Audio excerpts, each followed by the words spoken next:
Goffstown Select Board for October 28th. If you would all please join us in the Pledge of Allegiance. I pledge allegiance To the flag of the United States of America and to the republic for which it stands, one nation, under God, indivisible, with liberty and justice for all. Our first order of business is the acceptance and correction of minutes. First up will be 10/17/24 public and non-public. I'll make a motion, we accept the 10/17/24 public and non-public minutes with corrections. Second. Anybody got anything? Discussion? Seeing none, all in favor? Aye. Opposed? So it's 4 and 1 abstention. Yes. Okay. Next, Mark, you want to do the next ones? Make a motion for the 10/21/24 public minutes with corrections if need be. Second. Motion by Mark, seconded by Kelly. Any discussion, corrections? Seeing none, all in favor? Aye. Opposed, abstaining, motion carries. Couple of announcements. I'd like to remind everybody this Thursday, October 31st, from 6 to 8 is Halloween. And next would be our voting on November 5th. The polls will be open from 7 to 7 at Bartlett High School and at the Goffstown High School. Bartlett Elementary School and Goffstown High School. Anybody else got anything, announcements? Seeing none, is there anybody here for public comment? Seeing none, we'll close that. We have an appointment with Andrew Carteret, Chairman of the Village Bridge Ad Hoc Committee.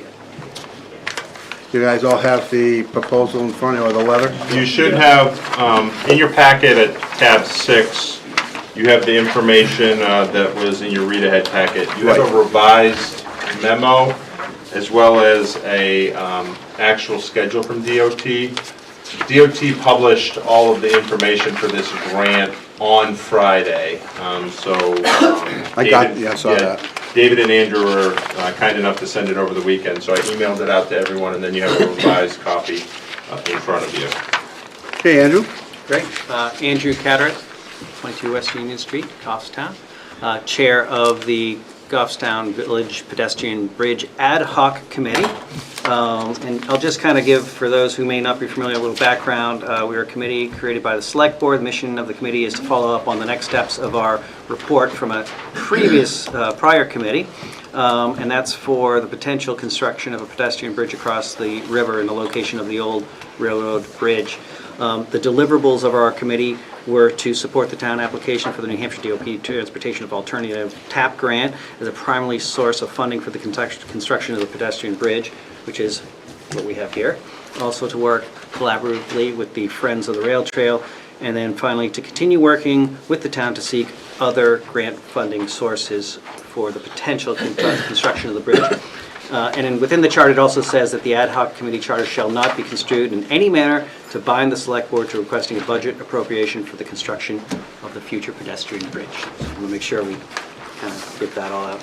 And as Derek said, yes, so we've been looking at this TAP grant as a potential source for the bridge. And the TAP grant really does align with the bridge in that, it's funding to provide choices for non-motorized uses that are safe, reliable, and convenient. So this really does fit with the construction of a pedestrian bridge. And on October 25th, they opened up the round to the TAP grant. And the first part of that is a letter of interest that needs to be submitted to DOT. And the deadline for that is December 6th. We were unsure of that, and so we kind of wanted to get to you before, in case the deadline happened in between your meeting schedule. You have a copy of that, and really with this letter of intent, it only asks us, shows that we're interested in participating, and it requires us to attend a mandatory 2-hour virtual workshop. So that's what this letter of intent does, and that workshop will be on the week of January 6th according to the schedule. There is a grant application that would be due if we wanted to continue with this, and that is due on January 24th, the week of January 24th. The schedule lays out, the next steps after the grant application is due. If awarded, that would be down towards the end sometime in the summer of '25. There is which I'm not all sure about, this 10-year plan that maybe Derek can answer, but we're not accepting a grant. We don't need to allocate any resources at this point, and we have a number of jumping off points if we need to. And David, would you like to add any color to that, or introduce yourself? I'm David Pierce. I treasurer and director on the Friends of the Rail Trail, and I've been participating in the Bridge Committee for the last 2 years.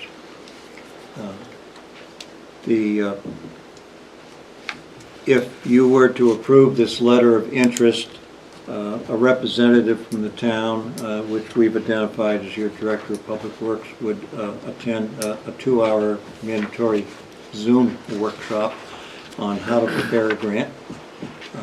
I would participate in that same Zoom call as well, because I will do my best to assist Public Works in physically writing the grant application.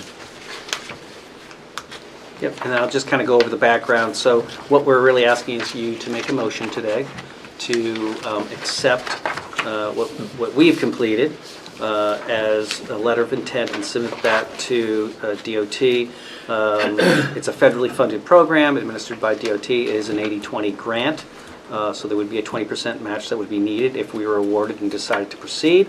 And again, this is only obligating us to that workshop. And then there will be a number of jumping off points. Thank you. I think we've discussed this quite a bit. Collis, you got anything you want to add? You served on that committee. No, I don't think so. I think he's captured it quite nicely, and I appreciate, David, your assistance with this. Thank you very much. Anybody else got any questions? Good to go. Collis, you want to make a Yeah, motion? I'll make a motion to approve a letter of interest form for the New Hampshire DOT Round 5 Transportation Alternatives Program, TAP program, for Goffstown Rail Trail Pedestrian Bicycle Bridge. Second. So we had a motion by Collis, it was seconded by Jim. Any further discussions, questions? I just Go right have ahead. one question. I'm sure you checked with him, but Adam is okay with attending this and he's agreed He's to been, this? yes, I have Okay. kept him in the loop as I've been drafting this letter of interest, or the digital version now, and perhaps it would be correct if your motion also allowed the administrator to submit the letter of interest. But you've already designated Adam, is that right? But he's agreed to go? Yeah. Has Adam agreed? Then we'll just- Adam could let's not- submit it, yeah. or Let's not get everybody if cooks in Derek the feels kitchen, it but appropriate, Derek could submit the I letter. prefer to have one person, that way we know it's being, one person's got direction instead of saying, well, did you do it, did you do it? I checked with Adam this morning. He said he would be willing to, provided his schedule allows it, but he would be willing to attend the grant workshop if for some reason it would still make sense to have him be the point of contact, which has to be identified on the letter of intent form. And if there is any conflict, I'm certain that I could fill in for the grant workshop. That's fine. Okay, so we have a motion by Collis, seconded by Jim. Any further discussion, questions? Seeing none, all in favor? Aye. Opposed, abstaining, motion carries. Thank you. Thank you.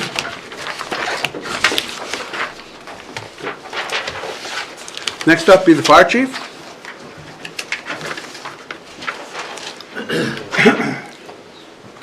And Chief, you're here to speak about the award for the project at Station 2, is that correct? Yes. And that's at tab 7 of our budget. Good evening, Mr. Chairman, members of the board. Good evening. I'm here before you tonight, as you may recall, earlier this fall, we came in with a paving project down at Station 2, and the board felt it better that we go out to bid, which we did. A request for bids for the fire station and drainage improvements was created, and it went out to 10 paving companies. Companies were GMI Asphalt, Road Maintenance LLC, Neville Paving, Continental, Davis Excavation, CK Landmark Construction, Shattuck Paving, Brock's Industries, Pike Industries, and American Asphalt Paving. 7 other vendors attended a mandatory pre-bid project walkthrough. The bids were due for submission on October 9th at 1 p.m. At 1 p.m., a bid opening was conducted at Town Hall by Catherine and myself. There was one bidder from Continental Paving. We received 3 bids on time and according to the bid requirements. So the following bids were submitted. William P. Davis Excavation, $224,693.75. CK Landmark Construction LLC, $181,000. And Continental Paving, $85,770. The board has approved the funding for the project, part of the project under Invest New Hampshire Municipal, and that was approved for $40,000. So I'm requesting the select board's assistance in obtaining the additional funding of approximately $45,770. That's the difference between the approved $40,000 to complete the project and the cost submitted by the lowest bidder, Continental Paving. The proposed additional funding for the project, as recommended by the town administrator and finance director, is to reuse the remaining balance of ARPA LFR funds of $20,582.93 and Invest New Hampshire MPU funds for a total of $85,770. Does it concern you at all that there's $100,000 difference in bids? Not at all. And that's because, you know, Continental, right? They're a huge company and they can literally in one day, you know, start the project, have it all laid out, dug out, and within one day or two do all the paving. None of our road funds are going to this, right? Correct. Correct. This would, the proposal is to fund this completely from ARPA funds. 20,000 is from the local fiscal recovery funds. That was the amount left over after the radio project was completed. And then the Invest New Hampshire per unit grants, that's the Bog Road project. Those were also ARPA funds, but they were funds that the state received, and the town was a sub-grantee of the state. Anybody else got any questions? You asked mine. Anybody else? Take a motion? Make a motion to award the Fire Station 2 drainage improvement and paving project to Continental Paving, Inc., the lowest bidder. Funding for the project to come from remaining ARPA and LFRF funds and Investment New Hampshire MPU funds as identified in the fire chief's memo of August, Should read October. I was going to say October 15th, 2024. I'll second that motion. Okay, is there any further questions or discussion? Me. Kelly? Sorry, I just want to clarify, so there was $40,000 from Invest New Hampshire, are we doing $60,000 from Invest New Hampshire? The ARPA funds, the LFRF funds, it's noted in the memo is $20,000? It would be 65,000 and some change, just over 200, or just under 200, so 65 approximately. 65, right? Yep. Okay, I'm good. Anybody else? Okay, this motion on the floor. All in favor? Aye. Opposed, abstaining, motion carries. Thank you. Chief, did they give you a time frame for work? The trucks are in the parking lot right now. No, they, last week, if I'd hit the send button on my email, I would have been on last week's. But they had told me then that they may be able to do it within the next week or two because of all the warm weather, so they usually get together quick and so hopefully. And all their equipment's in Bernardville as well. That's a plus. Yeah. Okay, we have a public hearing at 6:30, so Derek, why don't you start the town administrator's report? Okay, we're at tab 9A. You have your meeting scheduled for the next 2 weeks. Again, we have select board meetings scheduled for tomorrow night and Wednesday night at 6 p.m. if needed. On Thursday, trick-or-treating again from 6 to 8 p.m. and we will have everything set up for the board members that are able to hand out candy. Thank you very much. Next week, on Wednesday at 6 p.m., Economic Development Council will meet at Town Hall. I believe Selectman That's Craig. me. Oh, okay, I'm sorry, Selectman Boyer. Thursday, 6 PM, the Budget Committee will meet at Goffstown High School. I'll be there. Thursday at 7 PM, the Planning Board will have a workshop here at Town Hall. I'll be here. Thank you. Question, when's the library meeting? They probably are the Wednesday, it wasn't on the municipal calendar that I pulled from. So I will, I'll double check with Catherine and make sure that she updates that. On your next page at tab 9B, you have your consent agenda. You have a full-time IT help desk tech. This is a successful end of probationary period. Full-time IT support specialist and a full-time IT network administrator. These are successful ends of probation for them as well. And you have 2 per diem fire EMT that have obtained their advanced EMT license. You have a sidebar agreement between the town of Goffstown and Teamsters at DPW. You have a water betterment assessment for Lynchville Danis Park drinking water in the amount of $17,336.33. You have a hazard mitigation grant program. This was originally approved by the board at the September 23rd meeting. There was a typographical error in one of the pages that the state made, and they've asked for a review and initial by the 3 original signers. We have rights to inter for West Lawn Expansion Cemetery, Section W1, Lot 7. We have an event permit for Maple Ave Parents and Faculty Together Color Fun Run probably, on November 1st, and then the Mountain Base Brewery Car Show on November 9th from 11 to 3. And then there's an Eagle Scout proclamation that needs a signature of the board. Make a motion to approve the consent agenda as presented. Second. I have 2 questions. Number 1, full-time IT network administrator. I see that's a salaried position. Yes. And how many salaried positions do we have in Town Hall that are not like department heads? Or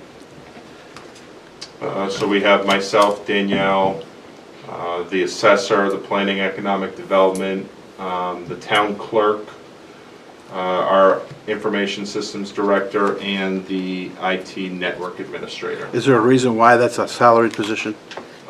We believe that it met the qualifications of the federal guidelines, and it's a high-level management position that oversees quite a bit of infrastructure in the town, and also oversees the work of the 2 IT people below as well. So it directs their work along with the information systems director. Okay, thank you. Then my next one was on the brewery car show. I'm concerned about the last time, and I understand it wasn't them, but they had the Brew Fest over there last weekend, and there was signs everywhere. I'm concerned that we've set a precedent allowing people just to put signs pretty much all over. And I think we need to make sure that going further, this type of organization needs to know where and when signs can go up. We can direct them. We normally put a comment that a special event sign permit under the zoning ordinance is required, and we can also indicate to them that it must be on private property. Okay. That caught my attention as well, Peter. I agree with you. Okay. I don't know, anybody else got any questions? Seeing none, I take we already have a motion, right? You expect, Kelly seconded it? Any further discussion on this? Seeing none, all in favor? Aye. Opposed, abstaining, motion passes. At your next page, you have the vote to adopt the ordinance. This is the electioneering at polling place ordinance. The board held public hearings on October 7th and October 17th. From the testimony that was provided by the town clerk and the town moderator, I believe the board still does have a decision point on how many hours for that parking limitation. It was originally written as a 1-hour parking limitation, but Town Clerk Kathy Ball spoke at the October 17th meeting recommending a 2-hour limit.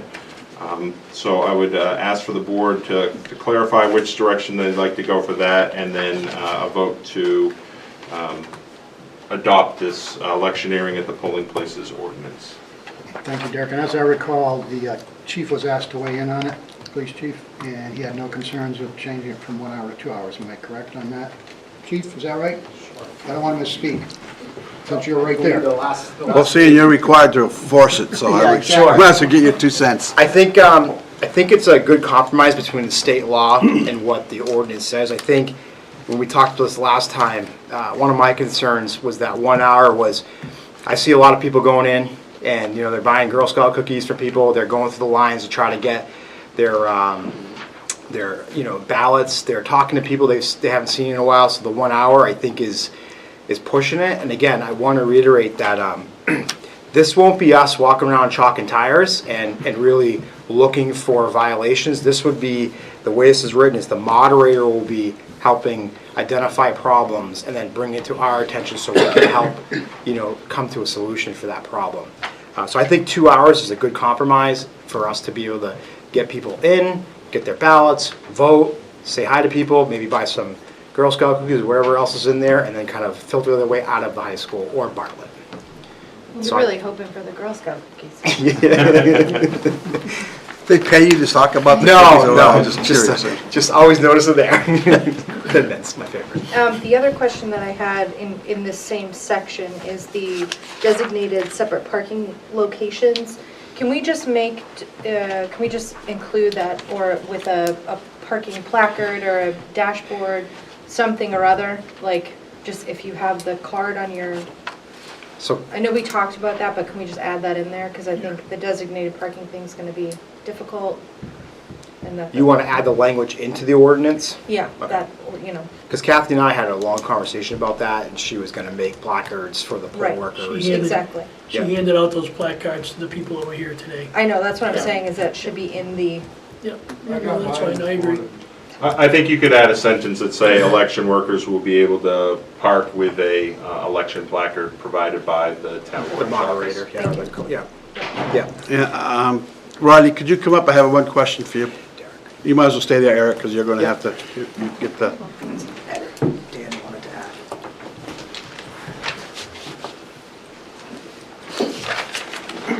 add. Now, how are you going to consider poll watchers? Are you going to consider them poll workers, or people who come in, sit there all day and watch? Poll watchers Yeah, designated by a party. right. They're not poll workers, no. Okay, but when we're talking about the parking, they're going to be there all day. They're not going to be there for 2 hours. Well, How are we going to designate that those people are okay to do that? I don't know that we will. I don't know that we will, because poll watchers are party designated, okay? They're not town designated. So if, I think they'd be subject to the 2-hour rule.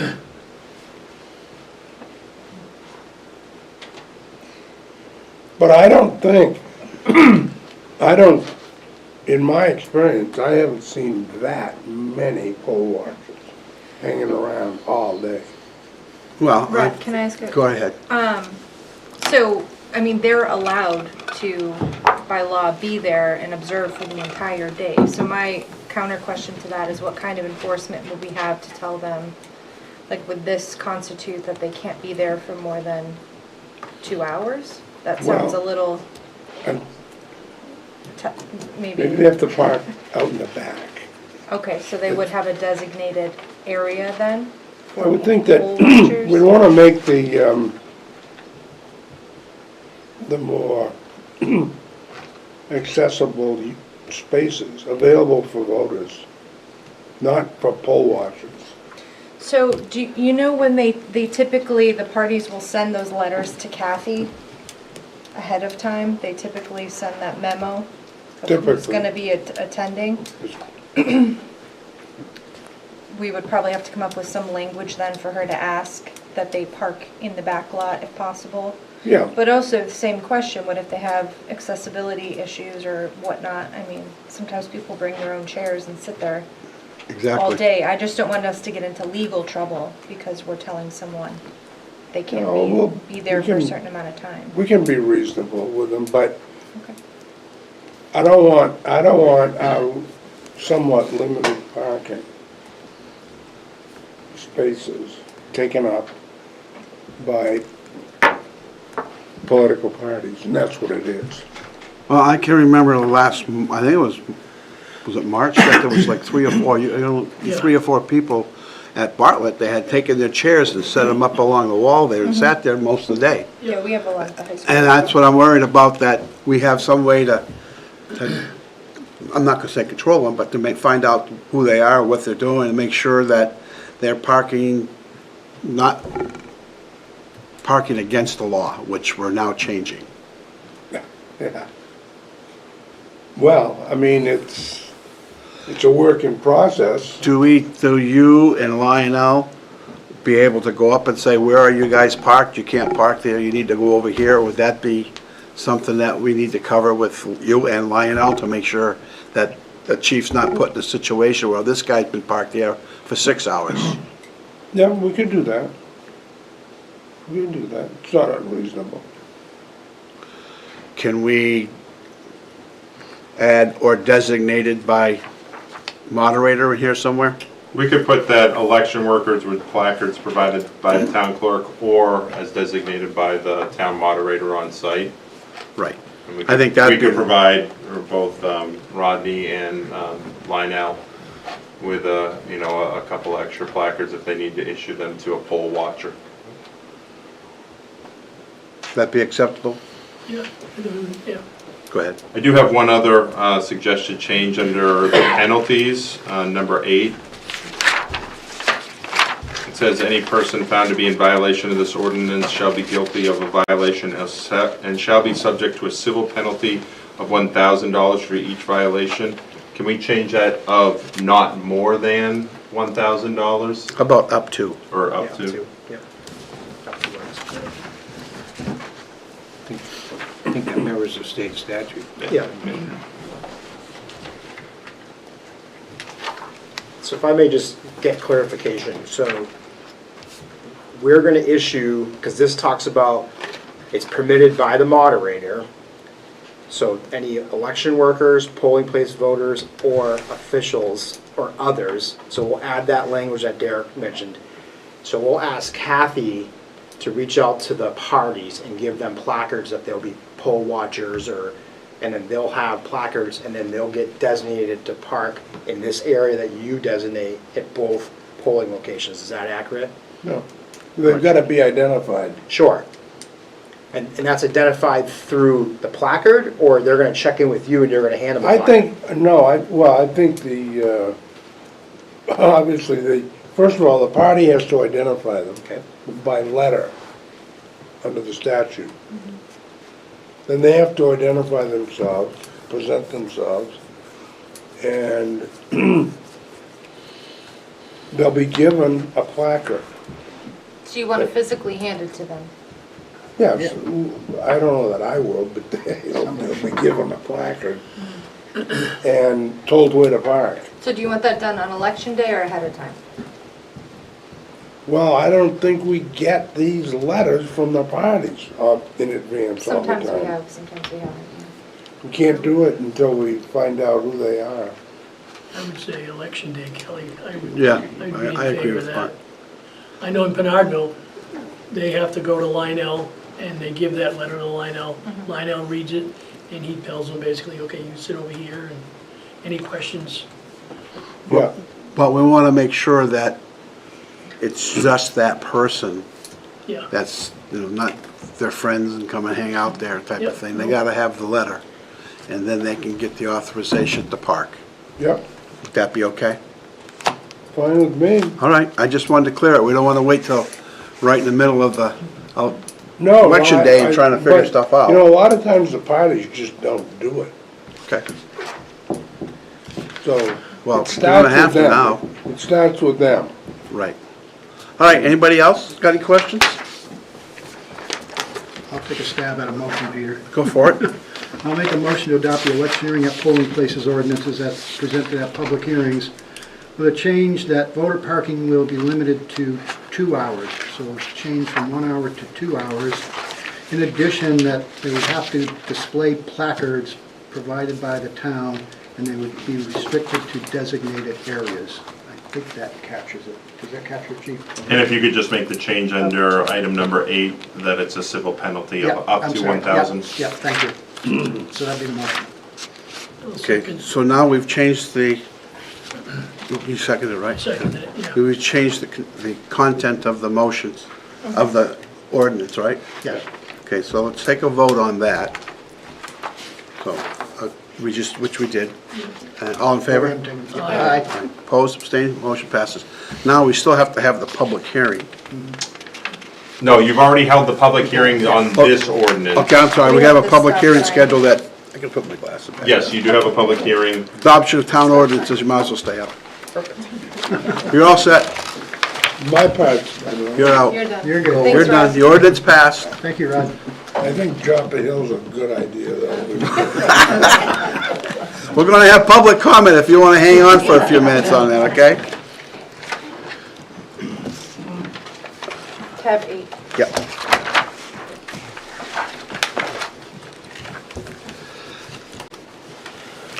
This is 41:14-B, adoption and amendment of the Goffstown Codes ordinances. If adopted, the ordinance with RSA 41:14-C in towns with 10,000 or more inhabitants, the selectmen shall have the authority to establish and amend town ordinances and codes after they hold 2 public hearings and at least 10, not more than 21 days apart, and on establishing or the amendment of the ordinance of the code. Providing, however, upon the written petition of 50 registered voters presented to the selectmen prior to the selectmen's vote, according to the provisions of the RSA 9039:3, proposed establishment or amendment of the town ordinance code shall be no sooner than 10 days, no later than 21 days after the second public hearing is held. The provisions of this section shall not apply to establishments and amended of zoning ordinances, historic district ordinances, or building codes under provision of RSA 675. Pursuant to New Hampshire RSA 41:14-B, the Goffstown Select Board is conducting this public hearing to accept public input on a proposed ordinance entitled Stop Sign on Joppa Hill Road at the intersection of Back Mountain Road. To install a stop sign on Joppa Hill at the intersection of Back Mountain Road, requiring that all drivers stop on Joppa Hill at the Back Mountain Road at all times. This is the second of 2 public hearings. The Select Board is scheduled to vote the ordinance Monday, November 18th, 2024. Open the public hearing. Is there anybody here to speak? Seeing none, we'll close the public hearing. And again, we'll be taking this up again for a vote on November 18th, 2024. Thank you, Ed.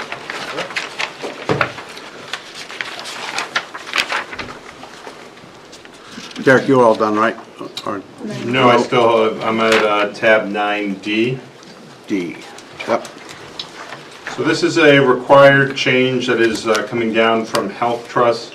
Health Trust is placing a limit that we can put into an employee's health savings account when they have a high deductible plan.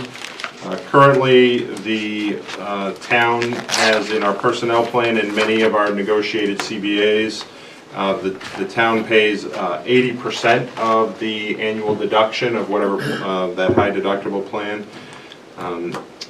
Health Trust has made the decision that by paying that high deductible plan, you're actually going against the purpose of the high deductible plan. People aren't shopping around as much, and they're not seeing the savings that they anticipated. So they are now limiting it to a 50% limitation on employer contributions. So what we have before you is a recommendation, again, is to follow that 50% deductible contribution, but also to raise the premium portion from 80% to 90%. You'll see on the next page, it's broken down for non-union proposed on what that annual cost change will be. If you look, it is a slight increase, but in 2024, we only had 4 non-union employees take the high deductible plan, so it's not a significant cost, but we think to the employees that take that plan, if we simply pass along that change to the HSA contribution, but not the weekly deductible, we'll actually have those people move to a different plan. And Be advantageous for them to go to a different place. yes, yes. Anybody got any questions? No. I'll make a motion for the town to pay 90% of the premium for the Luminous Health Plan with a 50% deductible contribution towards the employee's qualifying HSA on an annual basis. Second. Motion by Kelly, seconded by Jim. Any further questions? Discussion? Hearing none, all in favor? Aye. Opposed, abstaining, motion carries. At tab 9E, you have our health trust rates for 2025. This was hinted at a little bit in my presentation last week of the changes. Again, this is the first year the health trust is going back to percentage changes to each plan rather than increasing them all the same percentage. They are making slightly different depending on the plan. And you'll see on the page 28 of your packet, there is a rate history showing the last 5 years. So while this year is a 9.5% increase and last year was a 12.8% increase, you can see some of the other increases, and that our 5-year average right now is at 6.2%. So the request this evening is for the board to authorize me to sign the transmittal forms for 2025 coverage year. That also allows finance to start the open enrollment process. I'll make a motion to authorize the town administrator to sign the transmittal form for the 2025 coverage year. Second. Motion by Kelly, seconded by Mark. Any discussion, questions? We don't know what the real cost is yet, though. We had just, It's actually in your budget. That's okay. When we get to the budget, I can point out the line and where you'll see that increase. Okay. We have a motion on the floor. Any more questions? Seeing none, all in favor? Aye. Opposed, abstaining, motion carries. At tab 9F, you have a memo from the finance director. This is a budget transfer. This is our quarterly budget transfer to reallocate savings from the insurance benefit for those employees that opt out and to move those funds to the different department wage lines and related benefits, FICA, Medicare, and not New Hampshire retirement, I'm sorry, just FICA and Medicare. Pretty standard, we do this every quarter.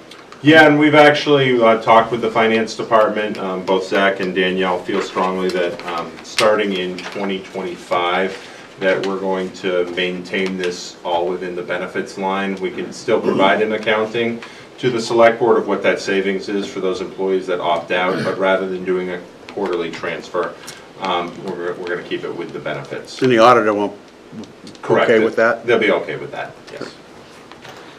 Motion to, go ahead, Jim. I move to approve the budget transfer request for the reallocation of $47,764.11 from insurance benefits to the various wage lines as presented. Second. Motion by Jim, seconded by Collis. Any further discussion?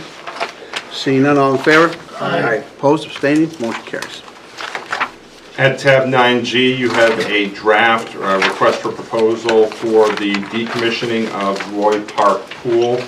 This was prepared by the Parks and Rec Director, and then Adam and I also gave some input for some edits. So this would be basically to go out to bid for demolition contracts to remove that. The one thing I would note in here, one of the recommendations to save, I guess, a little bit on the bid would be, rather than forcing these vendors to transport this material to the demolition site of their choice, which might incur a higher cost, we would ask for the board to waive any tipping fees and have them bring it directly to Goffstown DPW. Whereas you might have somebody that bids on it and then they take it somewhere else and add on mileage and everything else. Go ahead. So, is there any decommissioning requirements from the grant? Is there anything in there about any grant funding that we had used for this at any point? So I know this was This was, I don't remember the specific grant, like a freshwater grant from the 70s. We would have to, I think Rick's gonna come help out on this You're one. rolling, no? Yeah. Yes, it is. It was, Rick Wilhelmy, Director, Parks and Rec. Thank you. Yeah, so that pool was built on the federal grant funds back in the 70s. And in, the language in there is, you can decommission it. It has to maintain a recreational value of some kind. Okay. So that's what it is. And it, I mean, there's thrown out a lot of different ideas of what to rehab that and turn it back into something other than what it was. So there's a lot of options. That's basically what you have to follow. So as long as it remains a recreational facility. Recreational value. Okay. That's the Does that key. answer your question? Mark? So the material that's going to be removed from that pool deck and that pool area, Rick, that's going to DPW. I assume it's gonna go in the crusher and become part of the fill or whatever we use every year to make more. I would assume that. The biggest part of that material is your decking, your concrete decking, and then the base of the pool is concrete. So that's basically that material there. There's a good portion that's a lot of stainless steel, because the whole sidewalls are all stainless steel. The biggest part of the project is you have a vinyl liner that's glued to the entire process, so you have to remove that liner from the product so it can go to its next stages of life. So, but yes. Okay, thank you. And Adam's on board with receiving this material? Yes. Adam actually, came up with that idea. Okay, that's fine. I just want to make sure we don't surprise him with something. He's not here. Yeah, I know, huh? Yeah, he did. He paid his penance last week. All good? Anybody else? So we need a motion? Look like it. Yeah, I would ask for a motion from the board to release and advertise for the RFP, so that we can get bids in for it. So moved.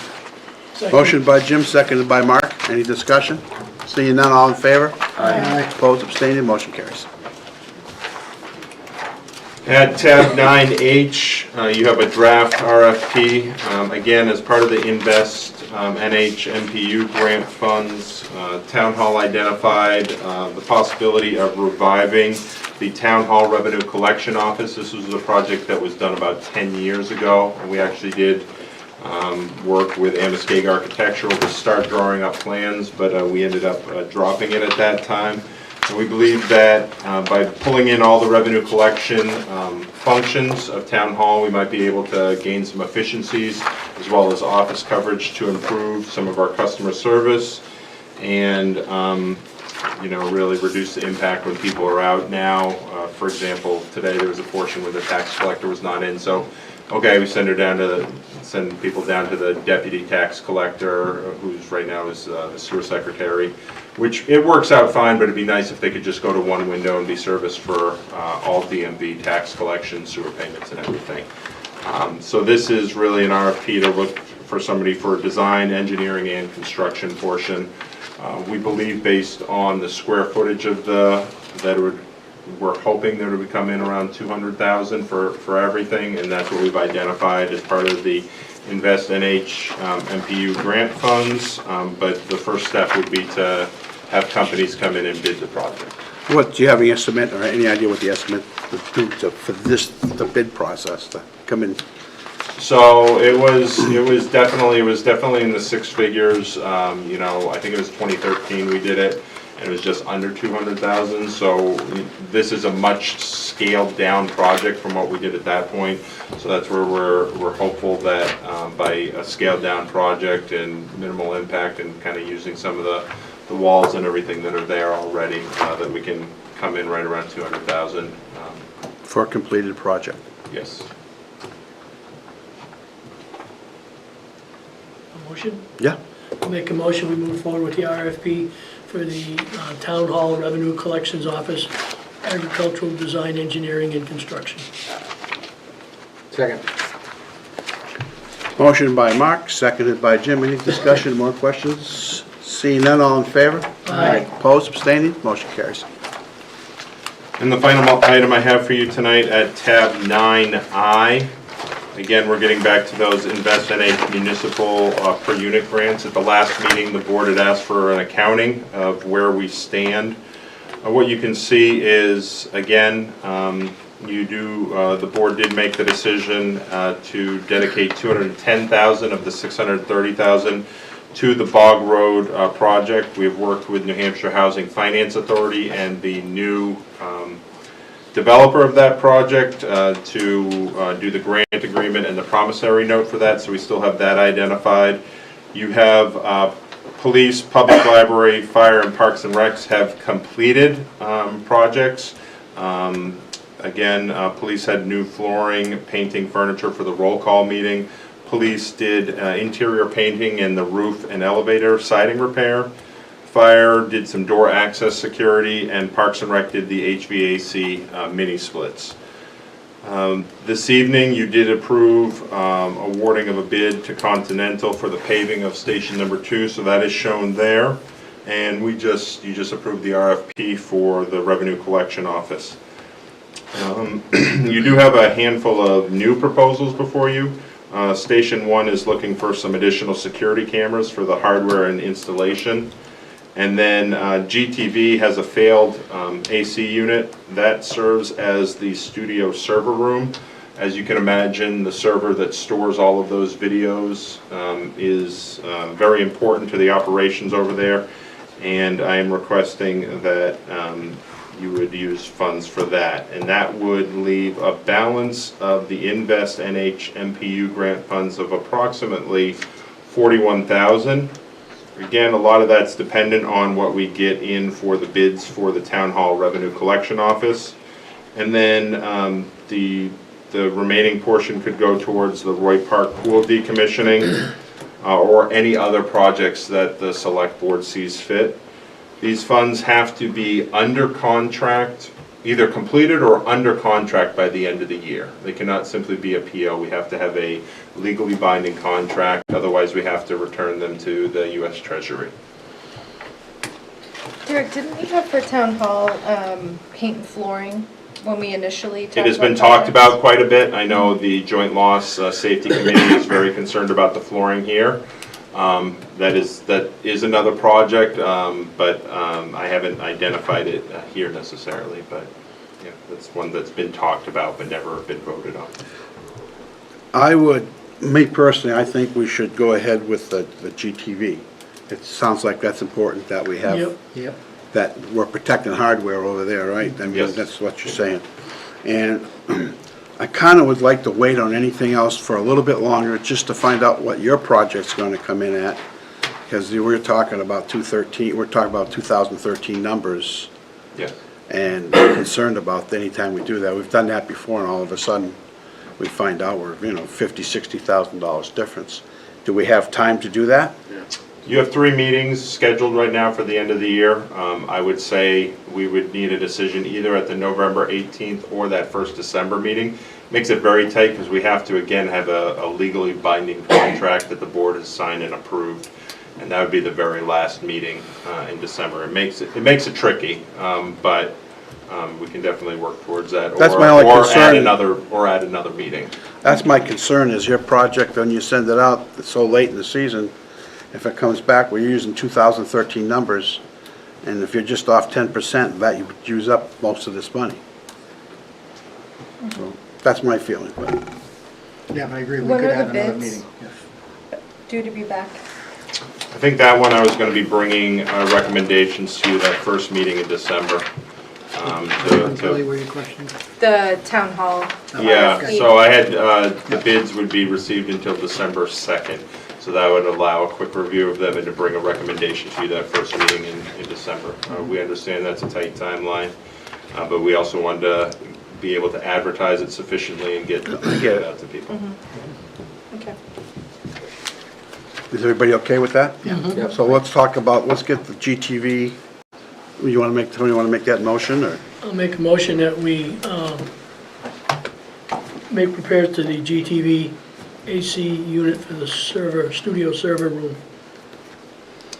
$7,100. Yeah, $7,100, $7,100. No, $7,100. Yeah. Second. Motion by Mark, seconded by Kelly. Any further discussion? Seeing none? All in favor? Aye. Opposed, abstained? Motion carries.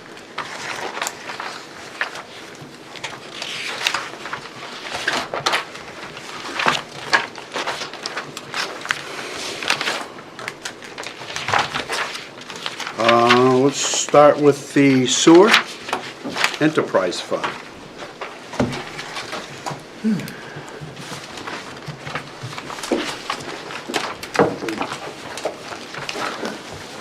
We have a handout, so we're just using, So you have, you'll see there's a two-page black and white, what traditionally looks like our next year budget report. yep. Oh, yeah, I see Pages it. 25 and 26, Yep, that I is got the sewer enterprise fund. Sure. Good evening. Introduce yourselves. You want to introduce yourselves? I will. No? I don't know, I don't know Lynn's last name. I'm still going by Poor, I haven't changed it yet. Oh, okay. Tim Redmond, Chairman of the Sewer Commission. Thank you. Lynn Poor, Sewer Secretary. Just for people that might be watching this at home, all of the sewer numbers, budgetary numbers are generated by the sewer users. No tax dollars go towards any of the sewer budget. So there are a bunch of lines which are and are regulated by the finance department, and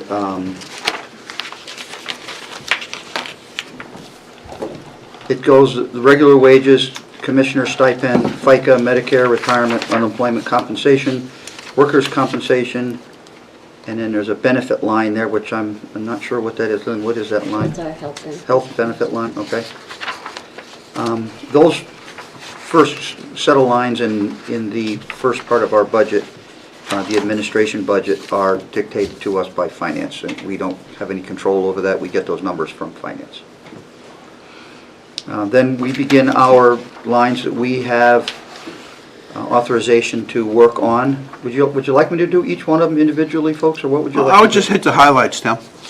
Well, one of the highlights is the employment development. We actually raised that. Two reasons why. We have a second employee, so we had to put some extra money in for employee development for the second employee. And there is a class that Corey Wyke is required to take, but he hasn't been able to get in yet because all the slots were all full. And it's going to require budgeting for 2 nights for a hotel because it's out of state. They don't offer them. They require them for the employee, but they don't offer them in state. So it's kind of a catch for us. We have to put some extra money towards that.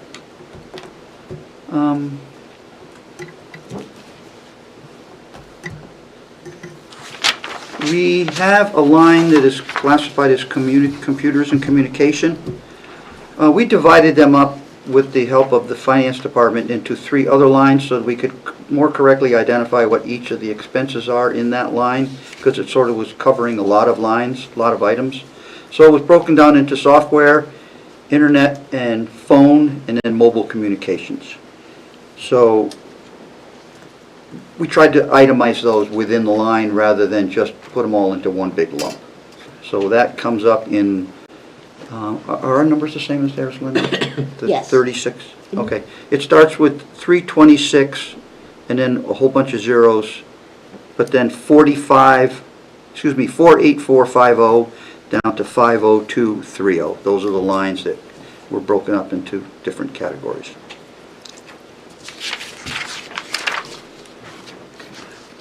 Our insurance went up, so we had to raise our rates for our insurance, as everyone else did. So that really is, there's really not much in the admin budget to go over. Then we get on to operations, which includes wages, overtime, longevity, FICA, Medicare, retirement, unemployment, and workers' comp. Again, comes from finance. Most of the stuff is all just carried on. We didn't really raise much of anything. other than in the very bottom of operations, the last two lines reads Manchester O&M charges and then Manchester projects. Dave Pierce has been working very diligently with the Manchester Sewer Department, which is where our wastewater goes. And prior to this year, we had the projects and the O&M charges lumped into one line. Now, the O&M charges are what we pay to deliver, for them to receive our wastewater and process it. But the projects are our 4.11 percentage share of the wastewater plant in Manchester. And when they have required changes for the wastewater plant under the federal laws, we're required to pay 4.11% of those charges. And once again, Dave has gone into the meetings that were held, and we determined that a new budget line of $288,396 is required to identify what the projects are going to be, and that we were able to show what is going to which account. The project is one account, and the wastewater charges are another. So that's that for the operations side of things. Otherwise, it's pretty much. There is a request on CIP project for a new vehicle. The Ford pickup that we have now is getting old and has rust and problems, so we're budgeting for a new vehicle to replace that Ford pickup.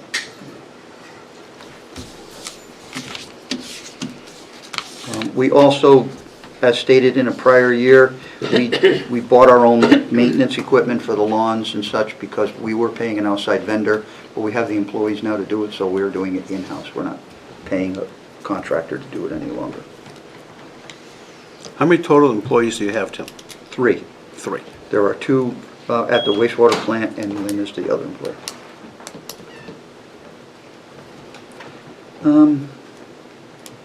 Moving down to the pump station, sewer pump station, our contract services. We had a problem with our alarms. For some reason, the bills weren't going to the right address, and they sent us a whole batch of bills that were due last year that showed up this year. So we had to make an adjustment, and we worked with finance on that adjustment, but that just gets us back to normal again. We expended $15,869, is that correct, Lynn? Mm-hmm. And we actually only budgeted 10, but a big portion of our bills never came to us, so they never got paid. You know, that 15,000 was last year's actual. Right, so that's how it carried over into the 23 invoices were billed in 24. Now, the telecommunications line within the pump station was moved up to the other line that I talked about either, so that line got zeroed out. And I don't think I have anything else that's any kind of major changes. It's pretty much status quo from last year. We do have some revenues here, but I don't understand all of them, to be quite honest. Finance gives us these sheets, and they're the ones that put the money in the accounts, they handle it. So if you have any questions on operating revenues, I would defer the question to Lynn and/or Danielle, because she is tremendous help to us with figuring all this stuff out. Can I just get on the last two lines? Yep. Budgeted $100,000 for equipment repairs. Yep.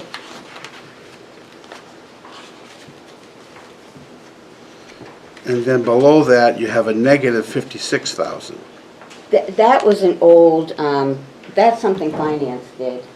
I'm not sure what that was for a project that is closed. It was the pump station upgrade.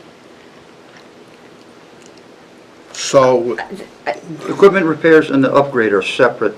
I think it was, we had an encumbrance for, I'm not really sure what they were doing see what I'm there. looking at? Yeah, so sometimes when there's a PO that's carried over from a prior year, and then when the department says we no longer need that money encumbered, sometimes when you liquidate that balance back to and release those funds, it can show up as a negative in the year-to-date. We can definitely look at that and just make sure that that was accounted for properly. That's my guess of what it is, that it was a PO that got carried forward from a prior year, and then sewer said that they don't need it, and that's why it's showing up in negative, but we'll definitely double check that. So as I look across on the equipment repair line, budgeted for $100,000 in '23, You spent 13,000. 24 it was budgeted for 100,000, you've spent $980. I And think that's then, because we've been lucky, Pete. If you look at the pumps, in the explanation, the pumps are $15,000 each, and we have 9 pumps in all the pump stations combined. So we have not had a major failure of any of those pumps in a long time, which we count ourselves lucky for that. But we do budget the money to pay for them in the event that 2 or 3 of those pumps at $15,000 a pop were to go down, and then the system is down. So it's kind of an insurance policy for us to have the money in the account. We could revert back to the other spending policy, which Danielle has identified for us, to go back to the trustees of the trust fund and ask for money if we needed it. But we haven't had to do that, and it sounds like a lot of money, but in the overall budget, it's a small number. I understand that, but you keep going across, and then you still have 100,000 you put in your default. This year, we put 46,500. But in the default, it's showing 100,000 because that's what you budgeted this year, but you didn't spend it. So on one-time expenditures, which a pump would be one-time expenditure, but then you're still carrying 100,000. I'll talk to Danielle about that, because I don't understand how that works when it comes to the default part.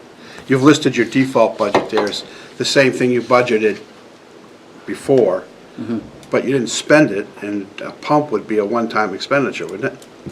I wouldn't say so. I think if they had a planned line where they've carried for many years and knowing that we would carry that $100,000 forward, even if the department would reduce that, because that was the amount that was in default budget from last year, so that was really part of their operating budget. Okay, so, all right, I won't go there. I'm just looking at, then you go to the line before, and 24 wasn't budgeted, they got a credit there, and then now they have an encumbrance of 45,000, and for a pump station, I don't know, that's very confusing, those last 2 lines. Well, the pump station upgrades, we did several pump station upgrades all in one calendar year. We did Riverview Park, we did Elm Street, and we did major structural work on the building at East Union. So we had 3 of them going at once, and we're just going to seem to identify which one of those projects that encumbrance was attached to. I don't know which of the 3. I understand that, but you hadn't budgeted, there was nothing budgeted. And I think what I'm seeing here is I think there's an issue with a prior year PO showing up. So the Sewer Commission, looking at the history of that account, they had previously budgeted for it starting in 2019, and then in 2022 they had a $600,000 budget, and then they encumbered at the end of the year and kept working on it. So it might just be an issue with what data our budget report is pulling from, so that 276, that negative amount, as well as the encumbrances there, that I think is showing against a prior year PO. It should not show here, but we'll definitely look at that to make that correction. I think it's just pulling from the wrong column in the database. No, it's just a little confusing, right? Yeah, absolutely. Anybody else got any questions? Tim, if we know the average life expectancies of those pumps and approaching that life cycle, then it makes sense to start thinking about replacing that. Well, you must have been watching the tape from the last Sewer Commission meeting, because we discussed that at the last meeting as we were talking about the budget. I talked with Corey about being proactive and not waiting for these pumps to fail. We know exactly what you said, life expectancy, and he's supposed to report back to the commissioners at our next meeting regarding what we're going to do to be proactive with them. I think Jim can back me up on that one. I watch a lot of GTV meetings, so I must have missed. You there? Well, sewer commissions are always riveting meetings. All right, Anybody got anything else for the Sewer Commission? Thank you, Tim. Thank you for your Thank you, indulgence. Thanks, Lynn. Good night, everyone. Next up will be the library.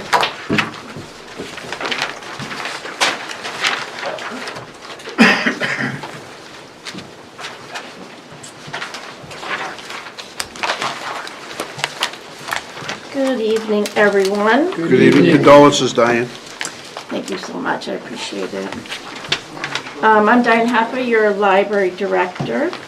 You have 2 handouts because I had to update the original. So the original that would have been in your binder is this one, which looks familiar from last year. And then I revised the portion with wages because of the department head recommendation for matrix adjustment. So those go together.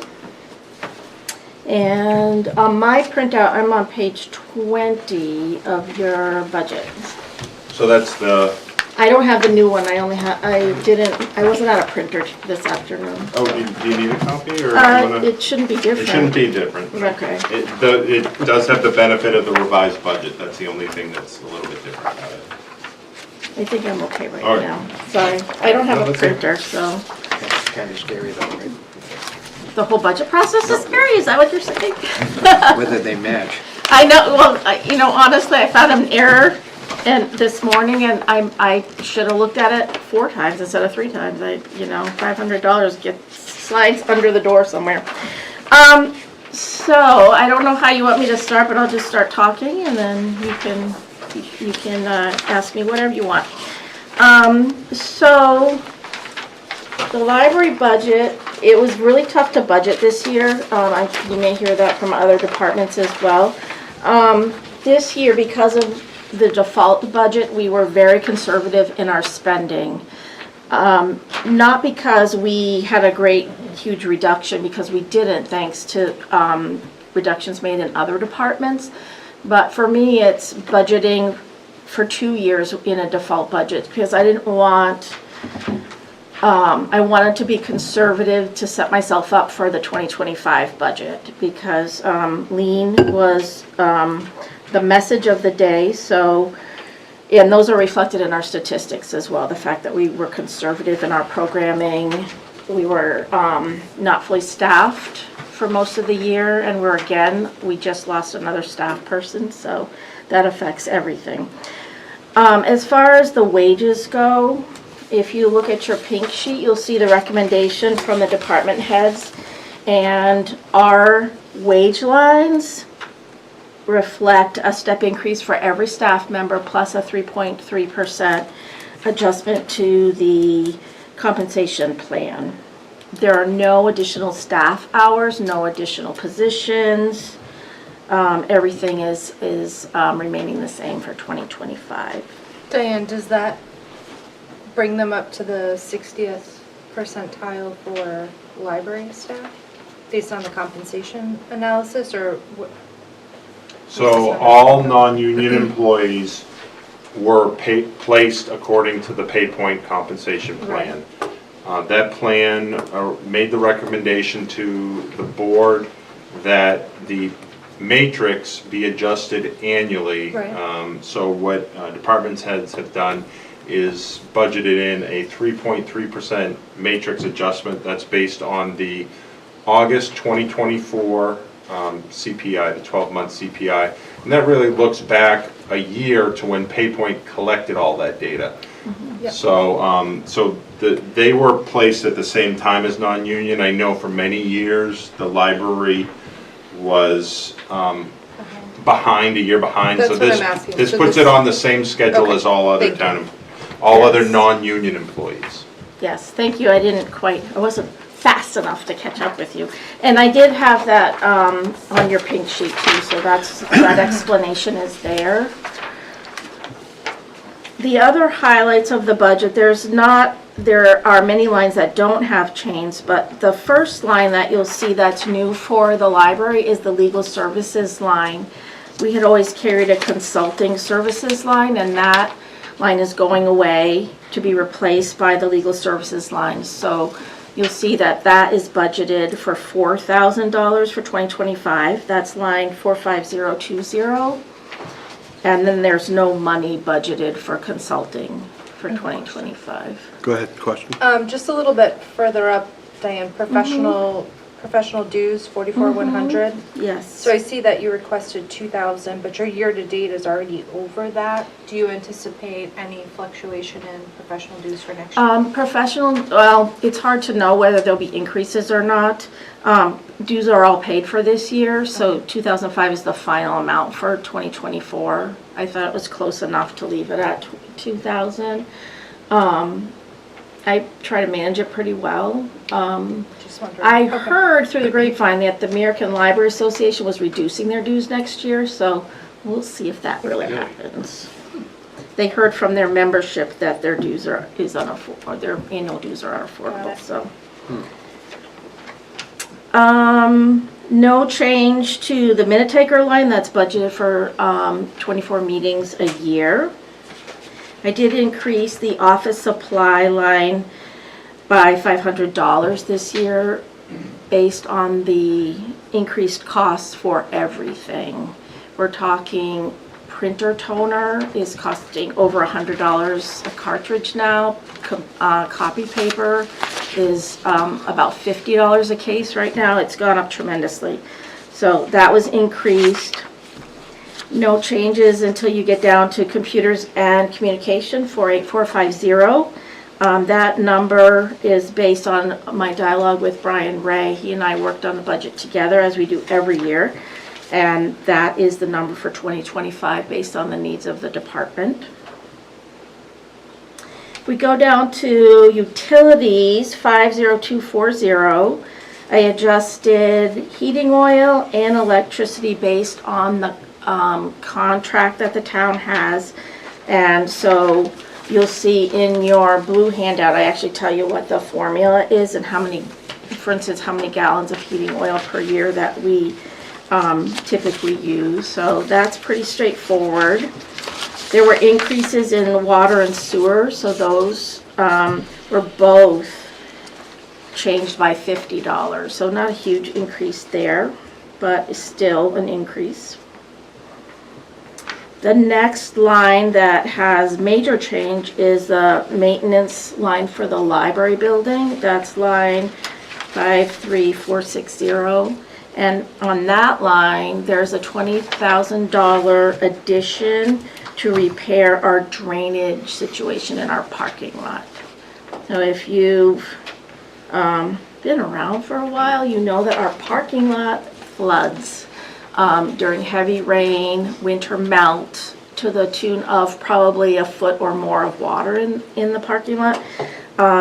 This $20,000 came from DPW. The engineers have worked on a solution for that. And so the $20,000 is added to that line. The rest of the lines are minimal increases. Facility maintenance supplies, again, that was increased by $500 based on the actual cost of things that we need to buy for our building. A lot of paper products have increased in price. Programming line remains the same. The GMILKS line, GMILKS is our library consortium. It's based on dues. That is figured by a formula that we all abide by, and $31,000 is the estimate for next year. And GMILKS is on a fiscal year budget, not a calendar year, so it's always a little iffy to know. We don't really devise our budget till the springtime, so I won't have an accurate number for that till then. And then electronic subscriptions and contracts, that budget includes our Mango Languages database.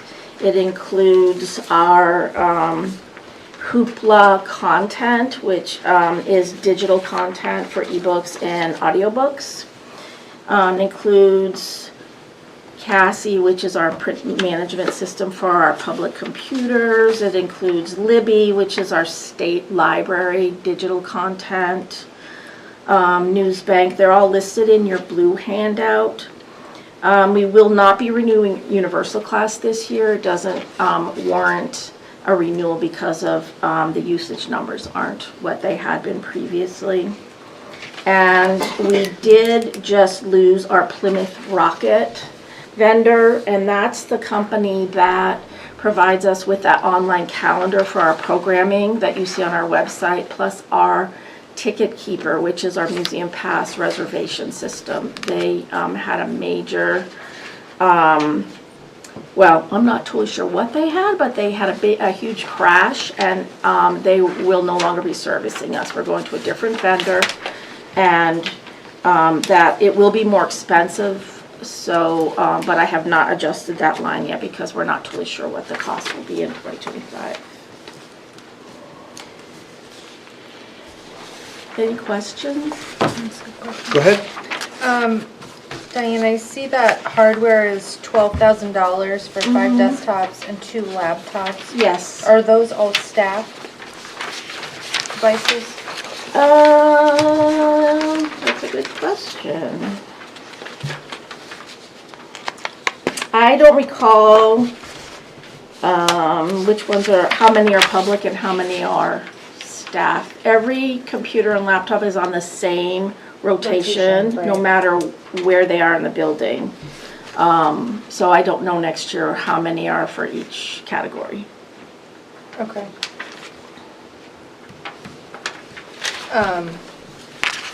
Just a note to potentially add for budget that that's per the scheduled rotation. Okay, got it. Thank you.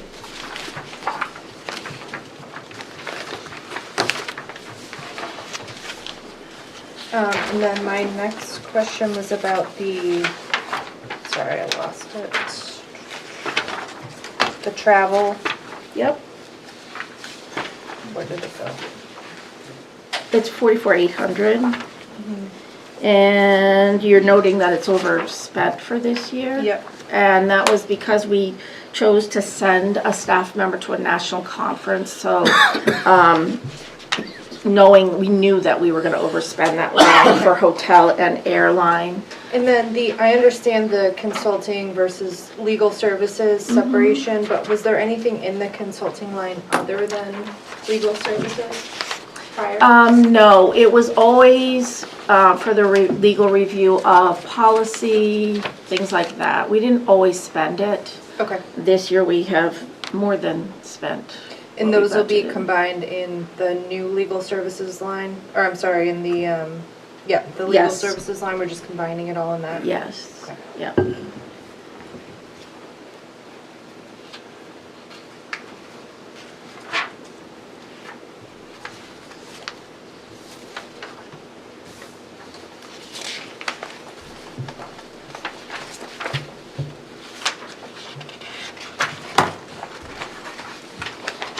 So, just real quick, the 24 original budget, you had 834.27, according to this. And then, yeah, 24 original budget, 830,427. Yeah. And then somehow we got 23,000 added to that. So again, your 2024 original budget, that is the default budget. And then the Okay. board, at your meeting on March 18th, you eliminated some projects. And we also identified, again, because this was March, some positions that had been vacant till that point, that there were savings there, and the board reallocated funds to each department. So they had been working under the 853,940. Because that was the reverse budget in March. Yes. Okay. So we have approximately a 10% increase in your budget.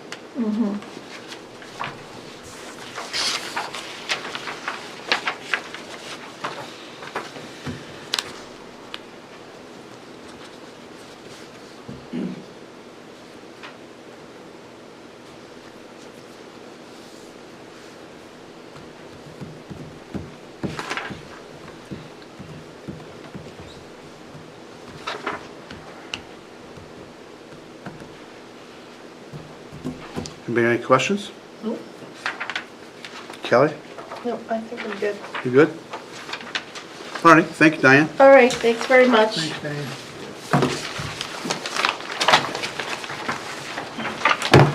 Next up is the police department. We have a handout from the police that was handed out a little earlier. I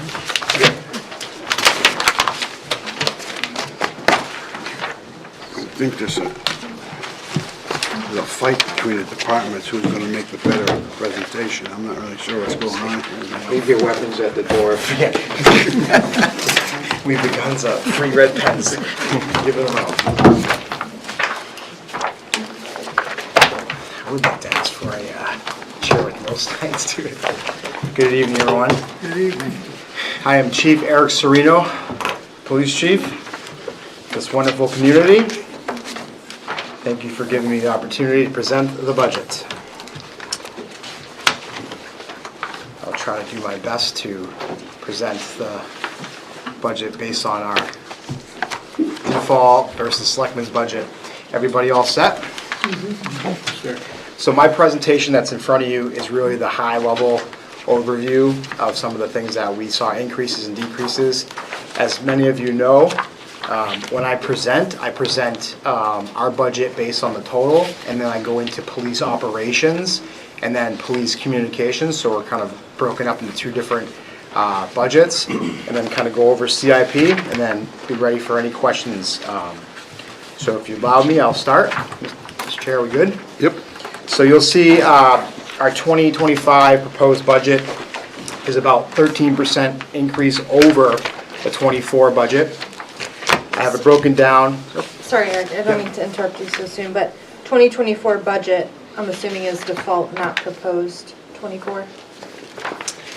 That is the, Danielle, the revised is the default, right? No, the 2024 original budget is default. Yep, hold on. So, I'm sorry, Eric, I'm asking off of your presentation. It says 2024 budget. Is that actual? Was that the default budget? Default budget? I believe so. Sorry. No, it's okay. That's what we were trying to figure out earlier. Yeah, because what I'm seeing here is a little bit, I have a little bit more Let me that see I'm if I can showing look at your in the total. number. Hold on.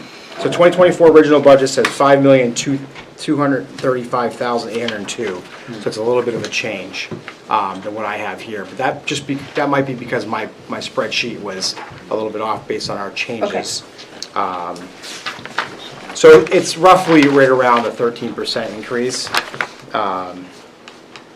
You'll see that our operations line and communication lines are, those are the numbers for 2025.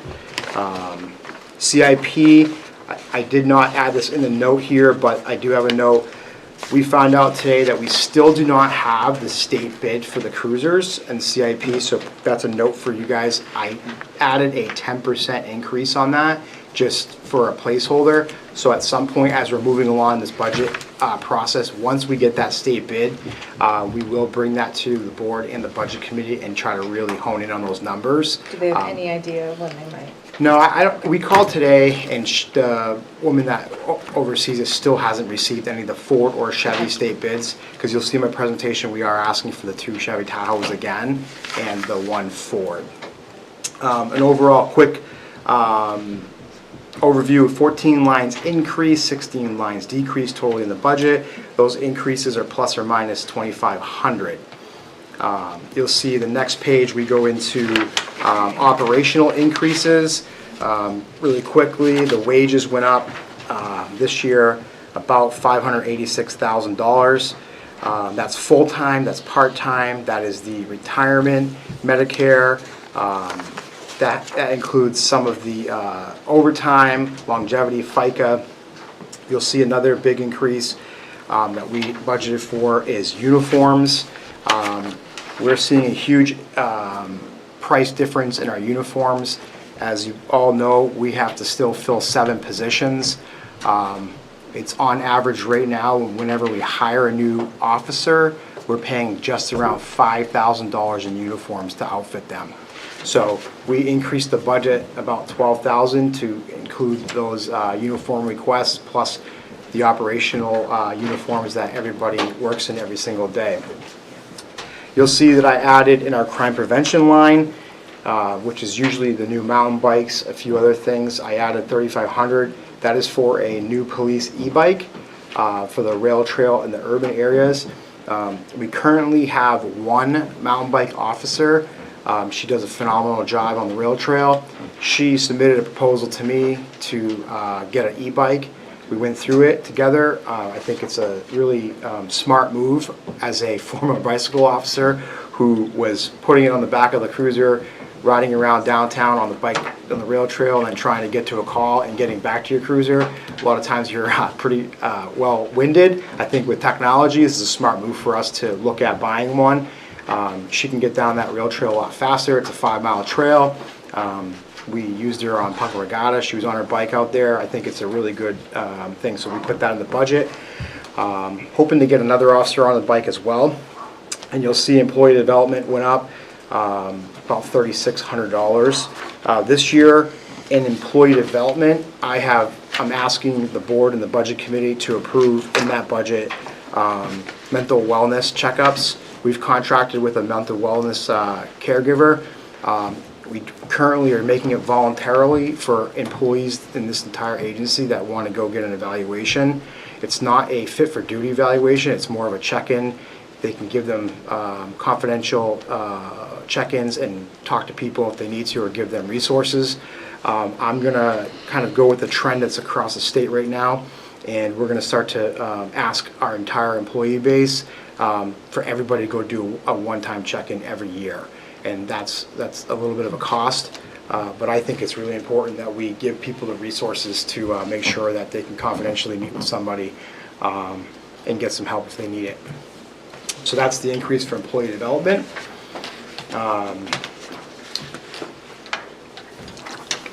So operational decreases, you will see electricity, we got a new rate, so that's going down substantially. We're predicting. Propane, we got a new rate, that's going down. And gasoline is, the rates we're getting now are even cheaper than we've had in the last couple of years, so we're bringing that down slightly as well. You also see the bulletproof vest went down, mainly because we over-expended this year, but also we're reimbursed from the grant, so that basically just brings it down slightly. But again, remember, every time we hire a new employee, a new sworn police officer, we have to buy them their own bulletproof vest, and that's at almost about $1,000 a person. So we'll go through real quick. Communications, increases for communications. The equipment maintenance line is the one that we usually have our maintenance agreement with our vendor for the radio. We're increasing that by $31,180. That's basically when we put together this project. I'll remind you all that we put this project together. Part of that agreement we signed with Cybercom was a 5-year maintenance agreement at a tune of about $43,000 a year. So that's that increase you'll see there. And employee development went up about $900. Just basically some trainings and a conference for accreditation. Clothing and uniforms went up about $1,000, just where our dispatchers are getting new uniform shirts and pants throughout the year. And then wages, obviously, again, that is your full-time dispatchers, overtime increases, FICA, Medicare, things of that nature. I'll bring you into our CIP request, again, with the caveat that these numbers are might be higher, might change slightly, but essentially we are going to ask, like we do every year, for 3 cruiser replacements. It seems to be working pretty well for our agency, minus our COVID cars. Basically this year, like we did last year, we're going to request to try out and outfit 2 Chevy Tahoes in our agency and 1 Ford Interceptor SUV.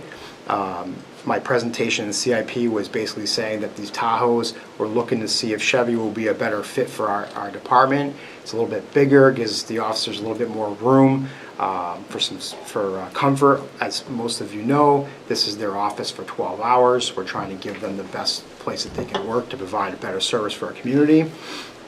The cost breakdown, you'll see, again, this has a little bit of a 10% increase from last year, but we're looking at Chevys fully outfitted with all the lights, The decals are just about 82,000.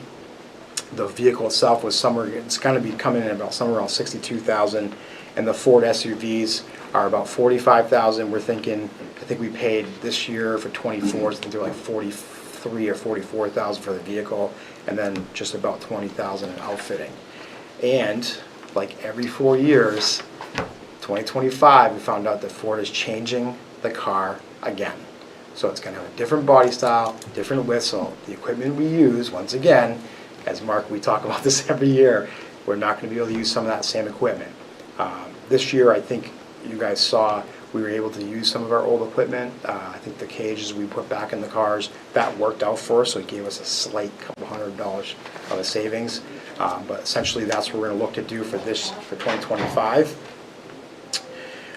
The next page you'll see breaking down basically the bigger cost drivers for our budget is, our agency is huge in personnel. We're personnel driven. That's the major cost driver. That's 92% of our budget. Our operating budget is 7.3%, and then we have a little sliver in there. You can't really see it in the printout, but it's CIP. Essentially, an overview of where we're at. Currently, we have 32 sworn allocation. We are down, as of today, we hired 3 people that are in the seat today. We have one that's starting in December after she finishes her master's. So if everything works out, we're going to be only down 3, which is really good for us for sworn. We're going to continue to recruit those next 3 people. We have 2 part-time officers, one of which is Pierre, the other one is Officer Gay. She was one of our full-time officers and has gone part-time temporarily. We are 11 dispatchers, that includes our supervisors. We're currently down 2. We're continuously looking for people to sit in that seat and work hard for our community. We have 4 support staff in the building, 5 crossing guards. If you want to look at our vehicles, we have 10 line cruisers on a 3-year cycle, 5 unmarked cruisers, typically on a 3-year cycle, 1 of our pickup trucks, 1 command post, and 1 radar trailer. That is essentially the overview.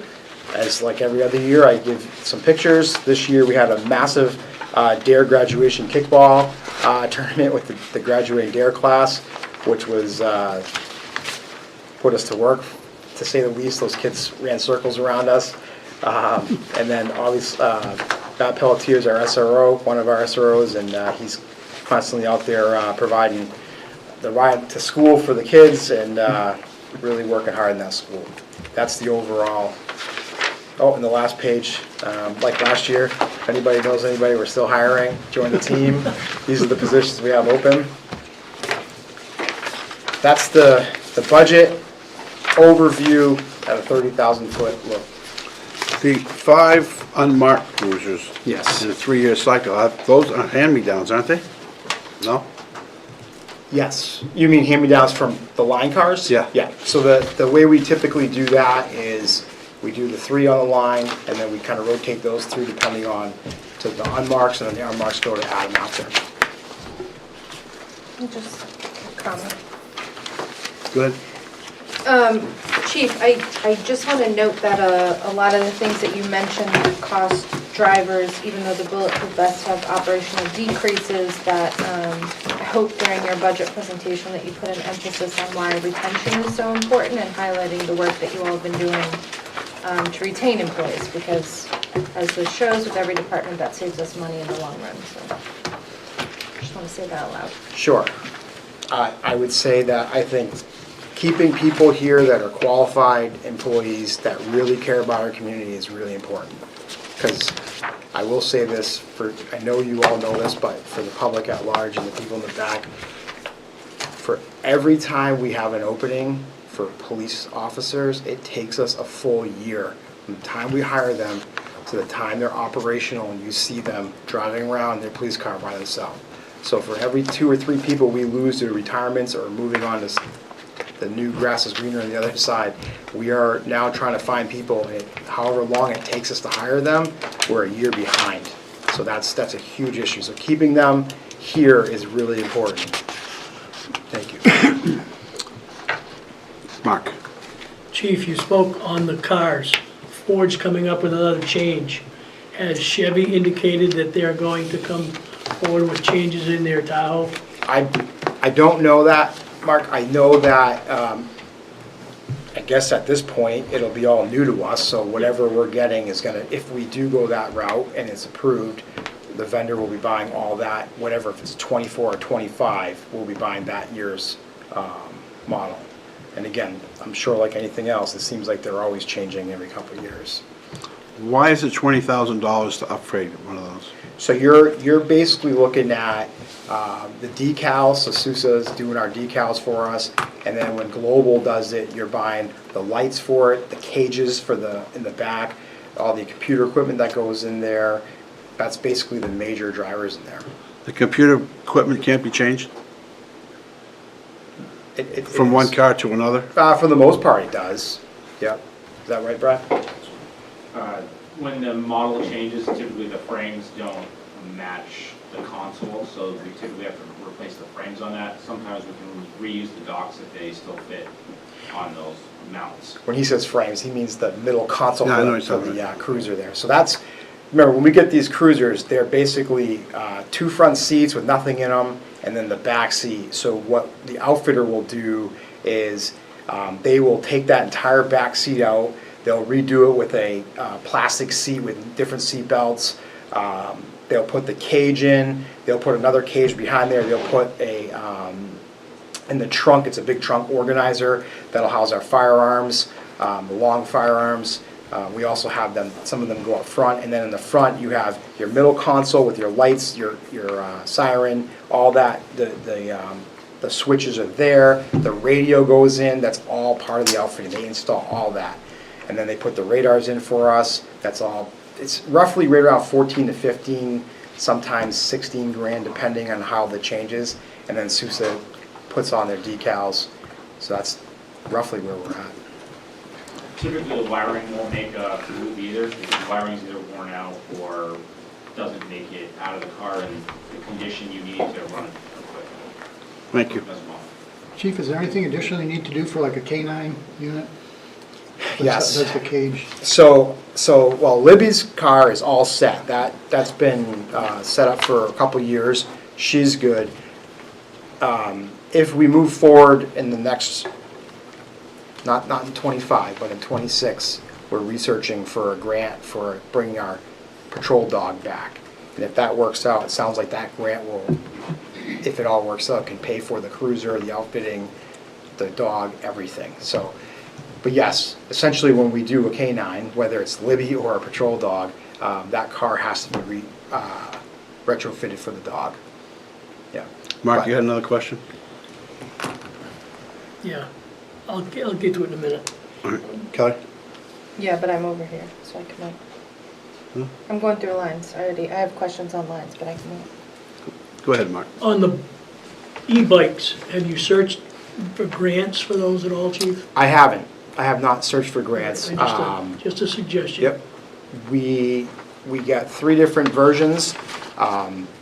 Essentially, you know, I was looking at that ARPA funding or that Invest New Hampshire money that we have that we could potentially use if we wanted to, that could offset that this year.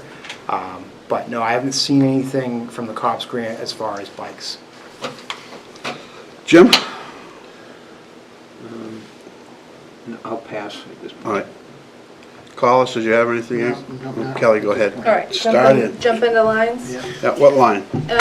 Well, the first one, I'm a little bit further down, but the retirement, page 9, line 42,300. Yep.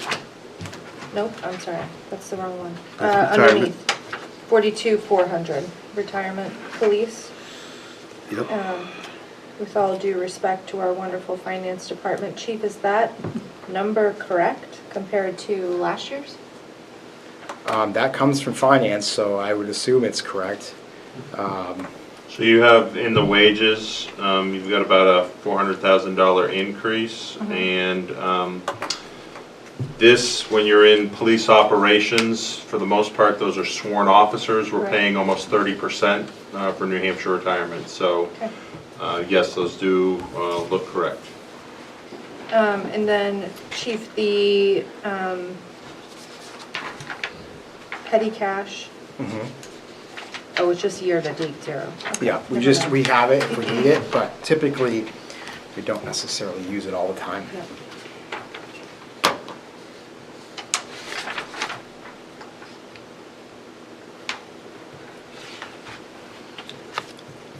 What, a 13% increase is a large increase in a year. What do you attribute that to being in a default budget last year, and how much less was your default budget than what you had originally proposed?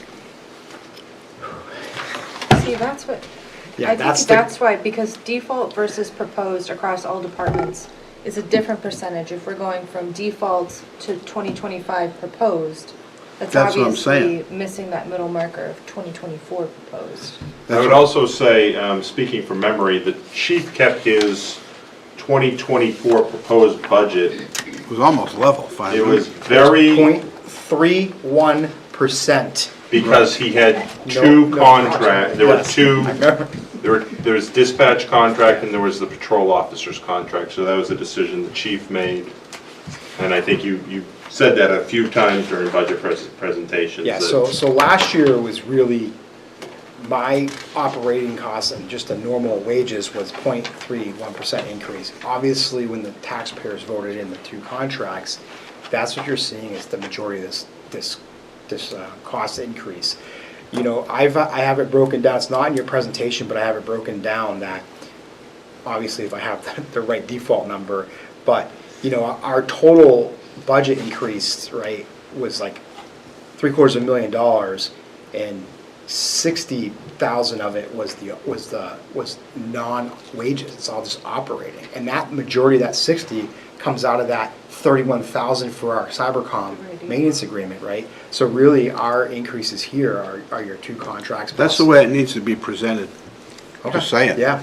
You know, the contract, the employee contracts made, you went up 13%, was 12% of that 13% was, you know, and 1% is everything else. Or, you know, something like that, so you Yeah, I can update that, and I want to make sure that because I know last week I wasn't here, we had a few things.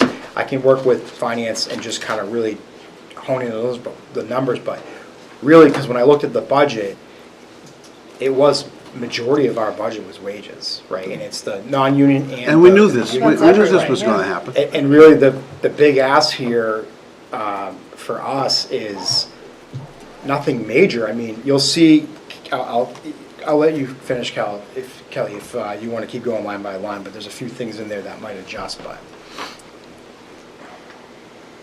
No, go ahead, Chief. You No, I was just gonna say, there's nothing, I mean, the bigger increases, when I look line by line, are all your wage increases. You know, the equipment maintenance was the big one, that was the biggest one, and then we have a few things, you know, because we went to default with our travel expenses, you'll see that was like 9,400. But remember, I had asked the board and the budget committee for this year to send 4 people to a conference, and went to default, I just assumed we weren't going. So we didn't really send them anywhere. I did attend a conference, so you'll see that will, by the end of the year, you'll see that we'll use some of that money. And then this year, I budgeted for another conference for next year for executive development, but there's nothing really, I mean, we decreased the police photo line a little bit. Really, our commodities, because we got such a great rate, you know, seems like we can drive those down a little bit but those are operating costs. Yeah. Are you good? Can I ask? Go ahead, keep going. Thanks, Chief. For legal services, 45,020. So your year-to-date is high. Your department head request is 2,000. What's the driving force for year-to-date? Several of us 91As that we've been having our attorneys look at. I had to speak to the attorneys about a few other things that we had going on inside the building that just basically cost us that money. We've had, I don't believe this was the year we had a few, I'd have to look, We had a couple 91As that needed to go to the attorneys. I don't think it was anything of, like last year we had a couple that were, they brought us to the county court to kind of try to see if they can, get a few things in this 91A last year, but I don't think we experienced it this year. Nope, that's a reoccurring theme across the board, so. And I brought it up to 2,000 because, you'll see in 23's actuals was 2,000, and we're just kind of trying to balance the overages versus what the average is, and it's one of those things that we just can't really, predict. And then the line right below the contracted services, comes out of that? That's basically our custodian that comes in and cleans our building, takes all the trash out. That's basically all that line. So the 15,000 year-to-date is just based on the calendar year, I'm assuming? Yes. And I just had a question on the diversion services. Mhm. So again, year-to-date is low, but we anticipated it will be. Yep, every in the year we budget. pretty much pay about Yeah. $4,500 to Crispin's House for our diversion program.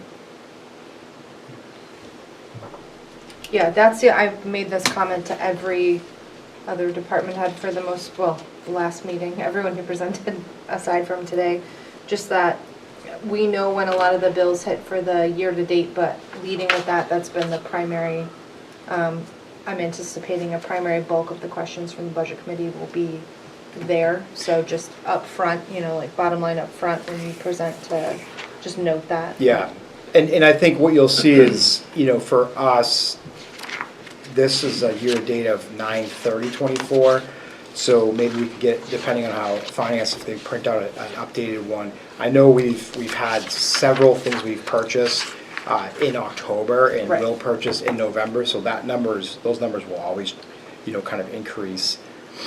Yeah, but there'll be easy lines to cut from, like furniture, like that one. I'm sorry, did you say cut from it, or? Yeah, if you're not spending your furniture line, that's Yep. pretty, just like office supplies, that's an easy one to. Yep, so furniture, we just bought the 2 desks that we budgeted for last year, so, for this year, so you'll see that. That'll be roughly right around 5,000 for records, for a couple of new desks, and you'll see that move a little bit. And my next question, I wasn't saying that, I was just using it as an example. Sorry. Line 49,400, I'm on page 10. Can you talk to me about the advertising line? Yeah, so this year, we don't necessarily do a lot of advertising. This year, we overexpended because we really thought we could work with our police app, which is our contracted service. We don't really pay them, but they're the ones that get us all the police applications, people that are putting in. So what we talked to them about was doing a huge kind of advertising press thing out there, so hit all of the social media sites. It was a little bit expensive, but I would say that it paid off because I think we got 2 sworn officers or certified officers from it. But we spent a little bit more this year in the hopes that we could try to drive more people towards our building. And it got some traction. We're trying to think outside the box of just your typical online Facebook stuff. We're using social media, not like we should be, but this particular police app had a whole package, what they could do. They took all of our information and they put it out for us. So it worked. I think it worked. I don't know that it's going to be every year, but that's what we decided to do this year.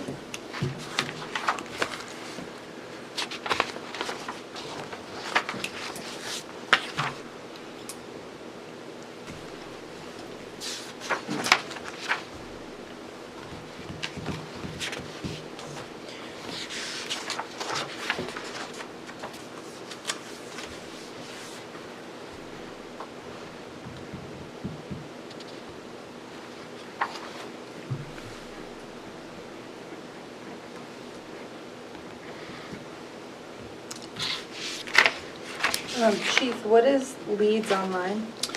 That is our pawn shop program. Yep. That's the one that every pawn shop puts it into a database, and we have access to see what's been pawned. Yep. That's their yearly fee.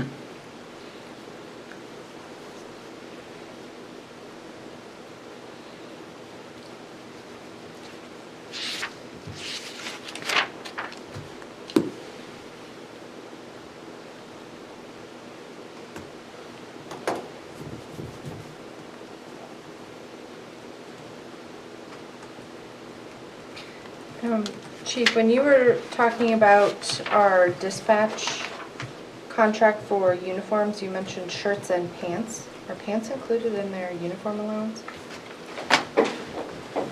Yes, sorry, I had to make sure. Yeah, we order it's a shirt count, it's a polo shirt, and then they have like a pair of khaki pants or black pants. So I had to ask Just curious. the real. Maybe that's something we can consider for the next negotiation, see if they prefer to purchase their own pants. Yeah, so I mean, yeah, I'm sure it's a minimal cost compared, but. yeah. We used to they used to wear their own civilian clothes, and years ago we changed to uniforms to keep it a little bit more consistent, professional.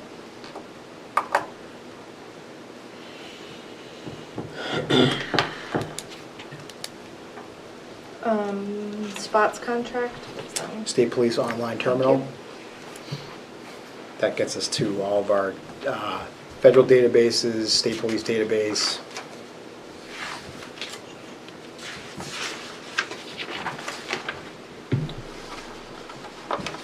And the equipment maintenance was what you were talking about, the upgrade on the, Yes, that's in the dispatch line. Right. Yep, that's where you see that huge spike. That's the extra 31,000.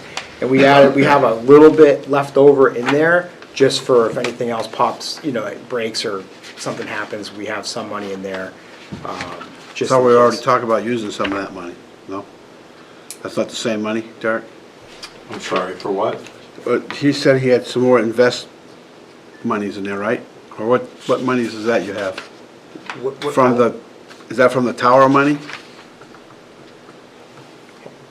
Were you talking about? What I was saying is the line that has the equipment maintenance line, it's I have it budgeted for 48,000. What I was saying was that the actual contract is about 40, I got it right here, it's like 43,000. Hold on, I got it in communication. But you said you had that left over from someplace. No.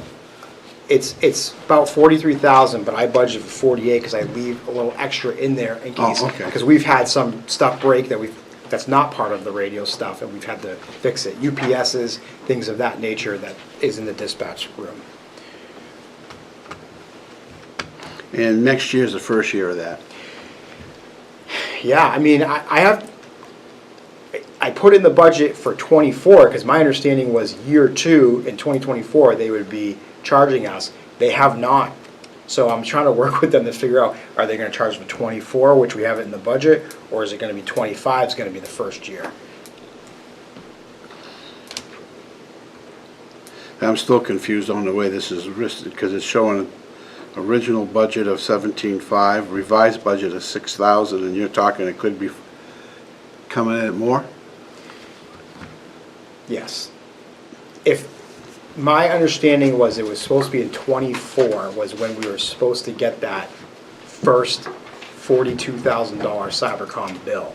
I have not seen it. They have not indicated they were giving it to us. But it's not budgeted I don't know why 24. it's not budgeted, because I'm pretty sure if I look at my presentation from last year, we talked about it. Well, was it not in default? Yeah, so in my 2024 budget presentation, we did budget a $31,000 increase. So I'm not sure how it didn't get into the budget. That would have been a contracted service, so that would have been in default, Yeah, in theory, we would have to Right. pay it.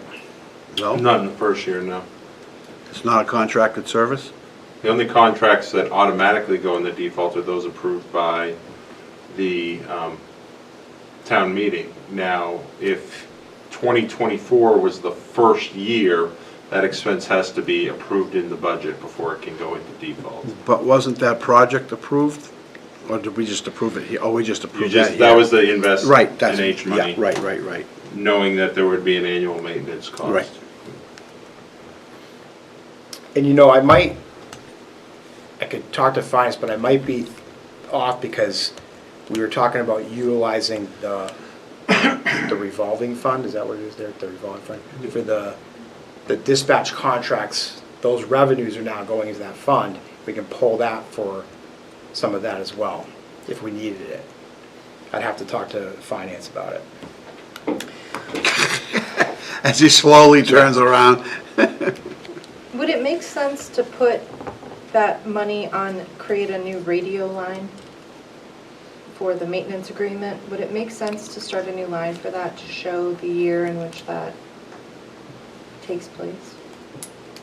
So We could do just that. increase it appropriately? If they can do it, we'll just add whatever the year warranty is on services, we can add that to a And separate you'll show, line. we'll just show it as an expense against revenue is what we're talking about doing, right? No. Because right now, all the revenues for dispatching service go to the revolving fund. And that is to start saving up for the planned maintenance and at some point software in the future, whether it's software, dispatching Right, consoles, okay, I yeah. understand. I was just saying to pull it out of equipment maintenance and start its own line for radio maintenance, just to keep. No, I'm not disagreeing with you, it's just, And it makes sense, And because just show then it you're on the gonna see budget. it, and then it'll say that's what it is, and then I just every wanna know year what happens if the bill shows up Right. next week. Ask for forgiveness to Cybercom. Yeah, they haven't sent it to, we haven't talked to them, they haven't said anything to us. Yeah, about okay, it. don't poke the bear. Yeah. So part of that vote on March 18th was this year to help get from default to a budget was to pay for it from the revolving fund. I thought so. Okay. So in 2024, the first year, because again, we were faced with that, one of the suggestions that department heads made was, this year, let's pay that from the revolving fund. I thought that's what it was. But So did that get done? I mean, do we ever get it? We would have to have- look at invoices, see if we've received We an haven't invoice. received the bill yet. All right.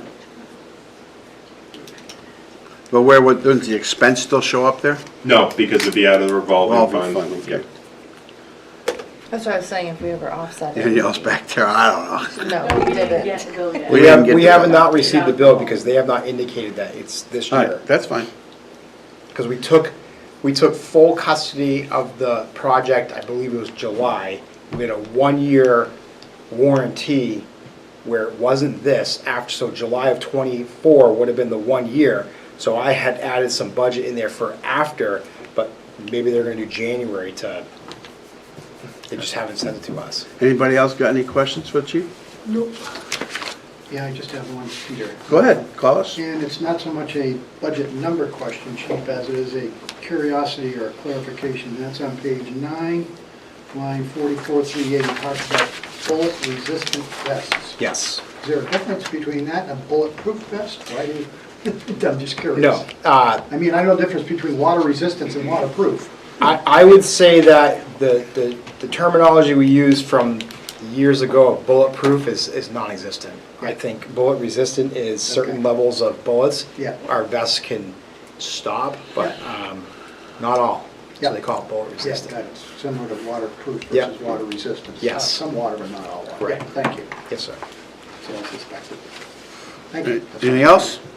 Seeing none, thanks, chief. All right, thank you. Thanks, Chief. Thank you.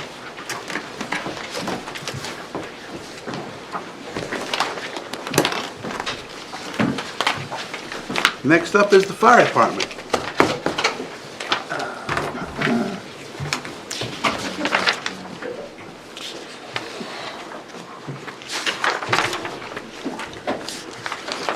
Good evening again.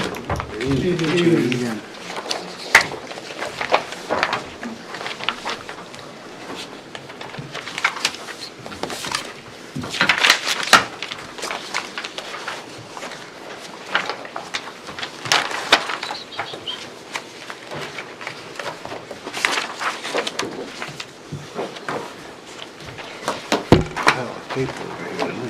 What page she's got on? Yeah, I'm going to, if it's all right, start with the packet I gave you. Like the police chief, it'll be an overview, and then transition. And then in the budget, we're right after PD. Yep, What page? we're on page 12. Say 12? Yep. Yep, page 12. Thank you.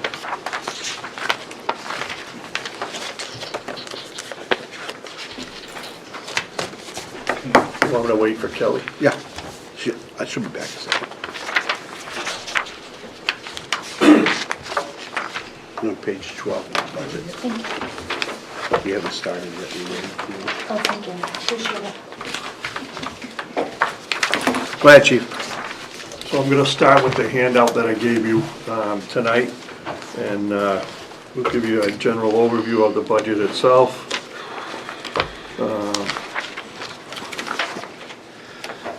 As you know, the fire department provides fire suppression, emergency medical services, hazmat, special ops, community risk reduction, emergency management, community emergency response team, and of course, community outreach. So on page 2, we just put in a 2020 to 2024 performance summary, and just basically showing the increase in the fire and EMS calls. Right now, we're at 2,227, but most likely will exceed last year's number of 2,822 with a couple months left. And on page 3, we just gave you a breakdown of what types of calls we're responding to. As you know, EMS and rescue is the majority of our calls. We did 1,851 in '23, and that's 66% of our calls. And our fires, we classified 55 of them as a fire, and I know it only shows 2%, but it also, part of the confusion last year was when we talk about fire statistics, it actually includes, you know, the false alarm, the service call. So we're really just splitting EMS and fire calls, so there is a much higher percentage than what you see. Some of the things we were able to accomplish, we took delivery of the 2022 Pierce Enforcer engine. That was at a cost of $703,000. The CIP had allocated $775,000. It's been in service now for about 6 or 7 months with no issues. We also completed the design of a 2023 Ford F-150 PL Custom. That was a replacement for an ambulance that was totaled in an accident. We're coming up on 2 years now, and we're projected to potentially get it the first quarter of 2025.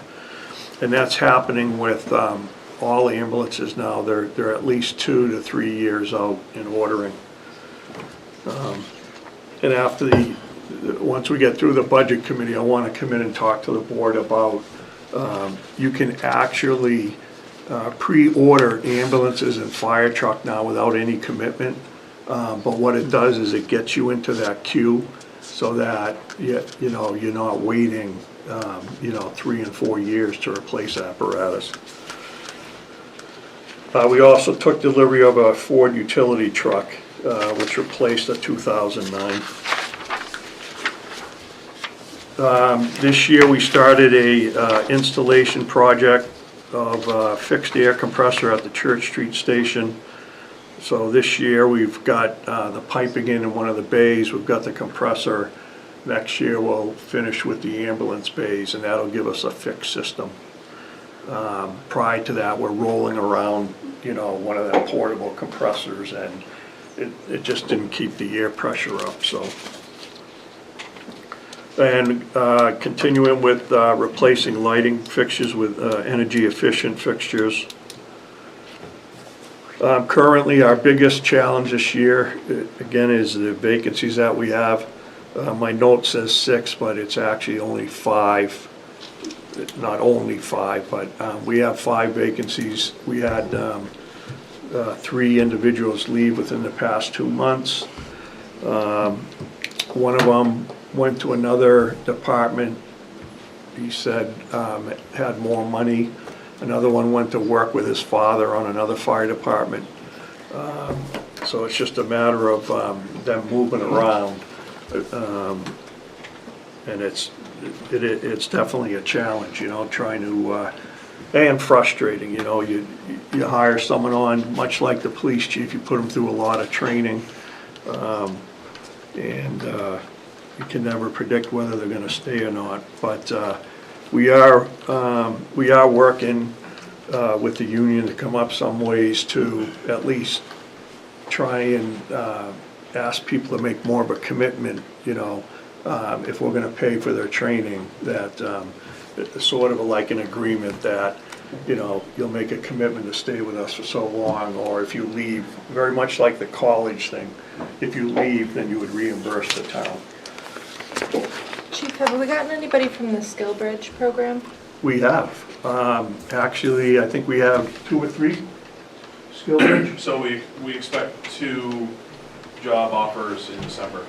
And one would have been Skillbridge, but unfortunately he was injured during training, so he had to go in for surgery, and that pushed him off a year. So he won't be able to, he had to extend his active duty time for a year. And we have one now, working now, right? Just started. But as far as full-time?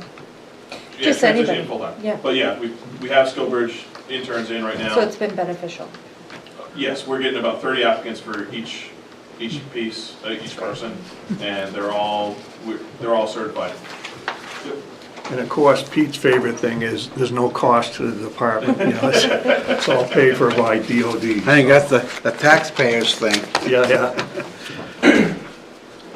And as you approved tonight, the RFP for the drainage and paving project, so I thank you for the support on that.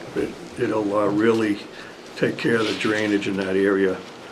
Next year, our goals, again, continue a strong recruitment and retention effort to maintain our current staffing. We are currently in negotiations with Local 3420 Professional Firefighters of Goffstown. So we're working on a successor contract with them. Continuing to maintain, service, and repair our fleet. Our preventive maintenance program, with help from the highway department, really makes a difference in keeping the vehicles in service a lot longer. Same with maintaining, repairing, and upgrade our facilities in order to keep them in a reliable state of operation too. We've done a lot of training with GFD personnel, both internally. You saw that we had a live fire training, which was very, very successful. And also just doing some supervisory and leadership training with the lieutenants. This year, I'm also asking, again, it's about $5,000 to replace specialized ropes and rescue equipment that it goes beyond its serviceable age. And ironically enough, we had got some new rope and equipment in, and about a month later, we used it for a car accident up off a mountain road to have to get down to someone that was down, you know, in a ditch. So the timing was pretty good, I guess. We're continuing to develop the Citizens Emergency Response Team. Matter of fact, they've been pretty active this year. They were a big help at the Pumpkin Regatta.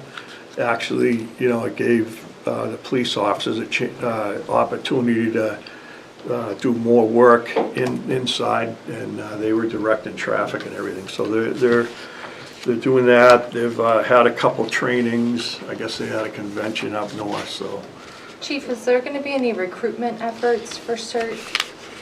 Just for... Well, yes and no. They have about, I think, 35 on their roster right now. So they try and balance it. They don't, you know, try and get too much at one time. But like any organization, there is a constant turnover.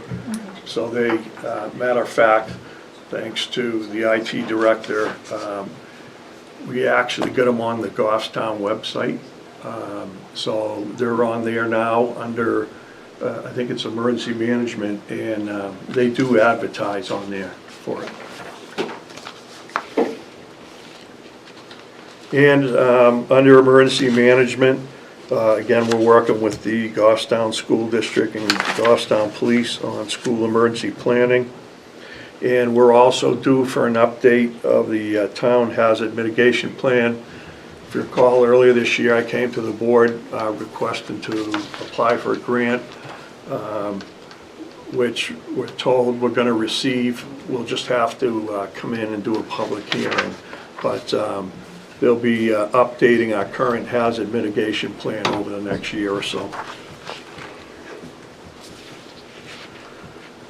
And then this year in the capital reserve fund, we have $70,000 for a new command vehicle, and then we'll be seeking a special warrant article to fund the apparatus capital reserve fund. We'll be asking for $350,000 to bring that up in anticipation that we'll be replacing an engine in 2026. So that would, What's the command vehicle that's getting replaced? How old is it? it's a 2015, and it's got 80. It's Brand the new. one going in for 4 panels of rust next, in 2 weeks. Rusted out. I'll get that for you. And then on page 7, I give you the fire department budget overview.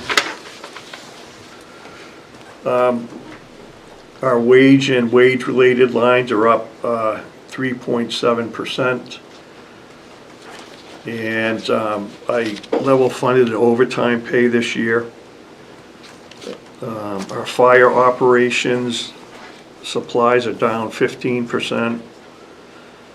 Our fire operations hose expenses really took a jump, but it's 135%, but it's only $8,000. And that is so we can replace some of the water appliances, like on the tanker. When the tanker feeds hose lines at a fire, then they need different appliances to flow the water through ball valves and everything, and they're like 20, 25 years old. And we're also asking for some nozzles too. The command vehicle we're talking about, it's a 2015, it's 10 years old. It's got 67,000 on it. Wow. 3,280 hours. And that's already been to the body shop once or twice, right, Ben, for rust? It's going in now. It's going for four body panels Okay. in 2 weeks. As you know, diesel fuel went down, so that was good. We got a good contract, Danielle got a good contract negotiated, so ours is down 17% and gasoline is 8%. So our total fire operations payroll-related costs are up about 2.53 or 75,000. And total fire operations non-payroll is up about 1.7%, and that's about 10,000. And as the chief, alluded earlier, I'm very cognizant this year that we're in labor negotiations too. So we want to make sure, that we kept that in mind, so we watched the budget very close and planning for next year. Chief, can I just ask you a question about, I'm a big fan of data, but this blue section says personnel-related costs, Yep. and then you have this separate section for employee cost. What's the difference between? So employee costs are things like education, training, their uniforms, Okay. Those type of items. Thank you. And also, does this chart show the CIP projects? It doesn't. Okay. But but it is in the department head budget in the back of it. So that's fire. If you switch to page 8, I'll quickly go over EMS. As you know, EMS is funded through a revolving fund. This year, the wages for there are up 21.2%, or about $69,000. Our part-time wages are up. I added 30,000 to the part-time wages, because as you know, the board allowed me to hire some per diem and part-time EMTs, which has helped a lot in taking some of that strain off, the shortages on the ships. And we hadn't budgeted last year for that when I came in and asked for it. Their overtime pay is up 3.8%, or about $1,700. As you know, we take a portion of EMS funds to help support the fire fund too. I think it's 10% or somewhere along there. And again, our gas is down. Under EMS, payroll costs are up 21.25, or $69,000. And total EMS operations, non-payroll, are down 3.4%, or about $7,000. Why, real quick, why is the payroll-related costs up so much? If you increase the amount that is going to fire? When fire goes up, then that EMS fund will go up, because we're taking a portion of it from there. And I believe, is that 3.3 in there too? Yes. So that, Well, no, because, no. It would no, not it's be. for call and per diem, right? Yeah, yeah. It would not be in this. But I think it's mainly because of the part-time and per diem, the more people that we're bringing on. I think we can also get confirmation from Danielle. The FEMA, the 4 FEMA firefighters, are we now, prior to, so the past 3 years, they've been funded 100% out of the general fund because we've been reimbursed. Are those 4 positions now going to be shared with EMS?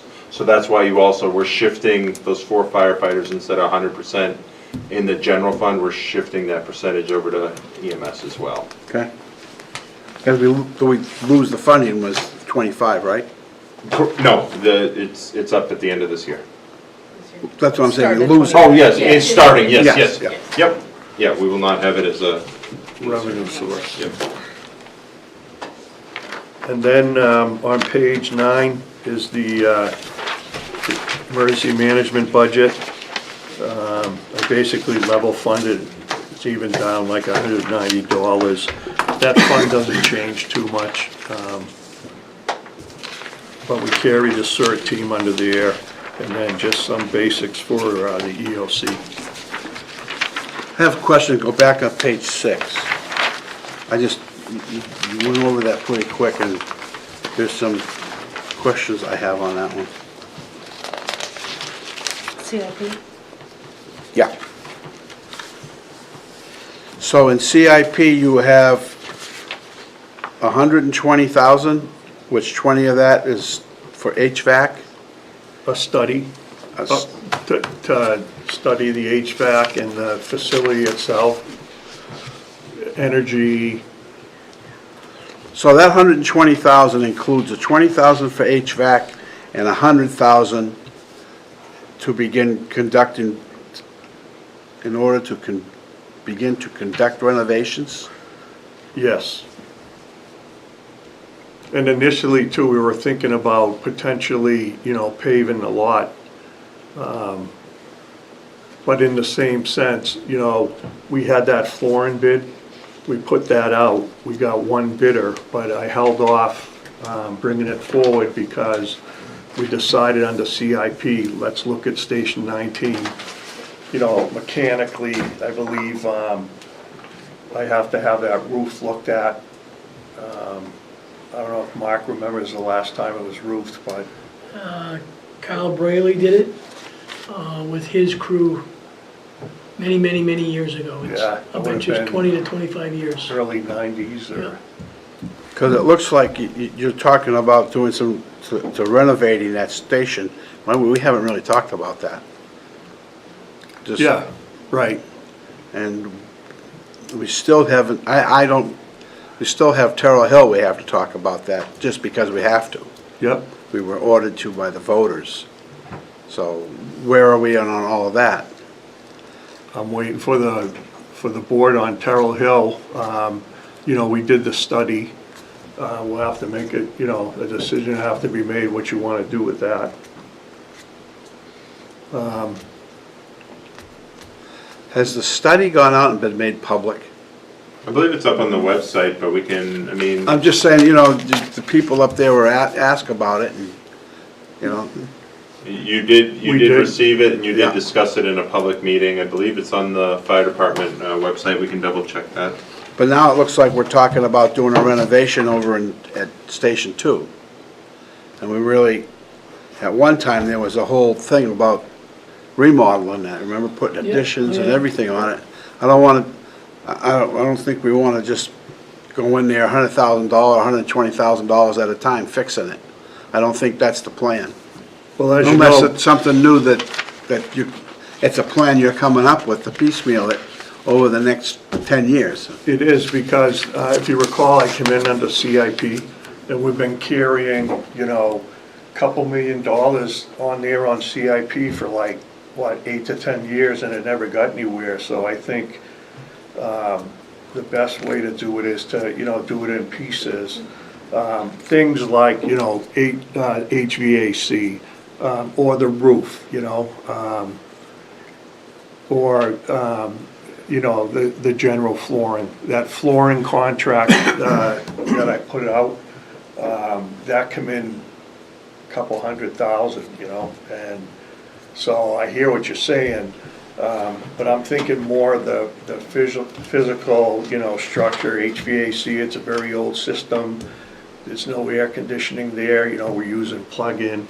So those are the types of things from there. I'm not looking to do a complete renovation, you know. Okay. And as you know, you know, if the study comes out, then that's when I'd come to the board and we'd make the decision of, you know, what would be a prudent renovation or not. So the 20,000, of the 120,000 is, just 20,000 of it is to conduct a HVAC study. Is it like an energy study or? Yeah, this whole thing is a little confusing in Yeah, the way it's written here. Yep, in a way, is the current system we have there, you know, is it energy efficient?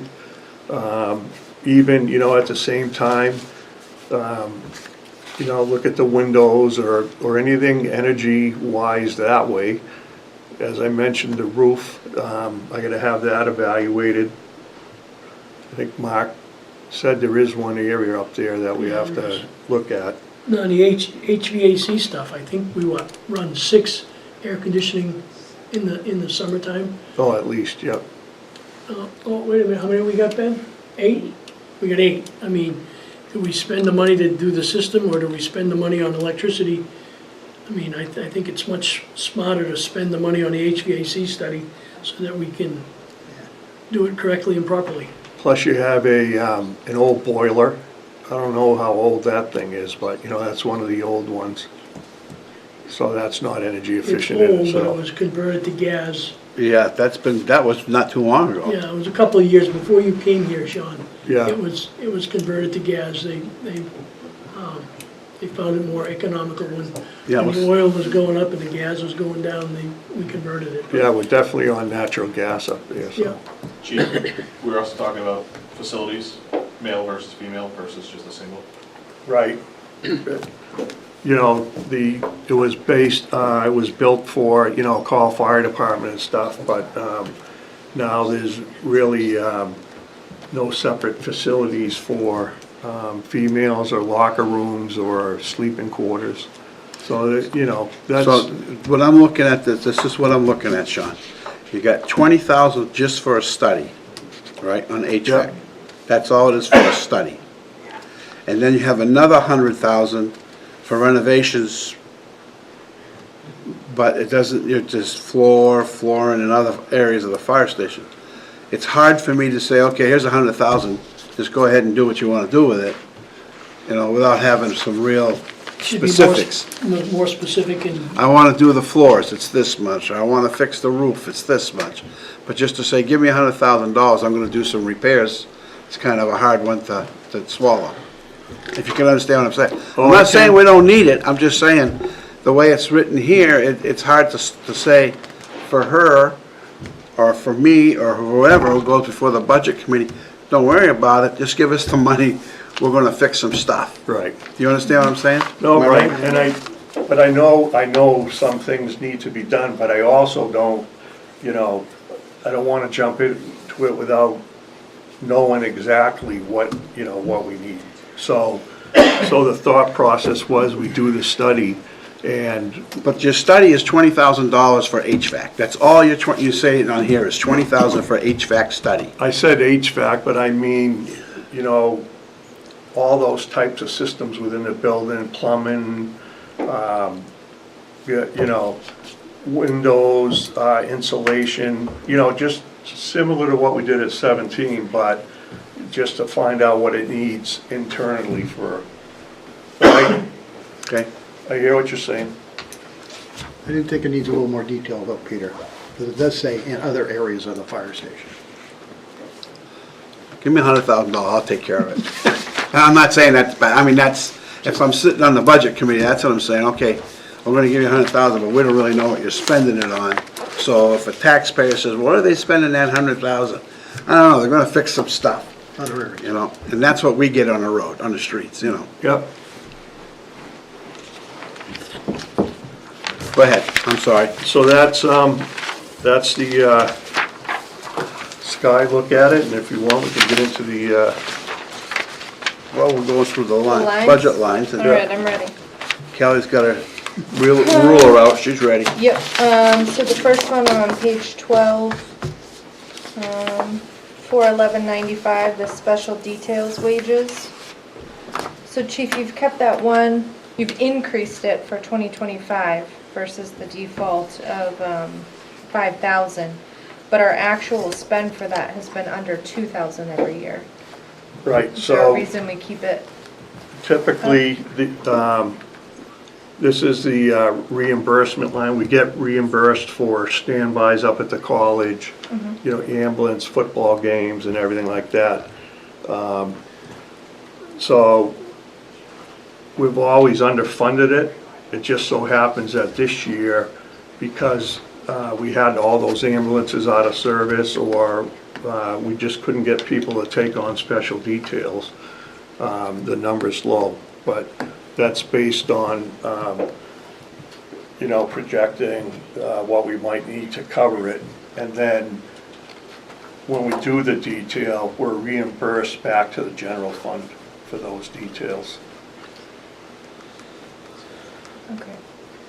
How are you projecting the increase? Because I'm looking at it as like we should lower this line. You're trying to increase it. Basically just on increases in hourly rates and those types of things. I don't know what it was the year before. 23. Was a total spent for 23 was 1,482. This year we're at $1,293. Right. And again, because we just haven't been able to staff the details, so we're not spending the money. So when they have a football game or a hockey game up there, you're not sending it, nothing? Nope, they go out and hire someone else. We haven't been able to because we haven't had a third ambulance in service. I get it. So what's the benefit of us doing that? Like, why couldn't we just say we're just not going to staff? Employees want it. Okay. What? What was that? The employees want it.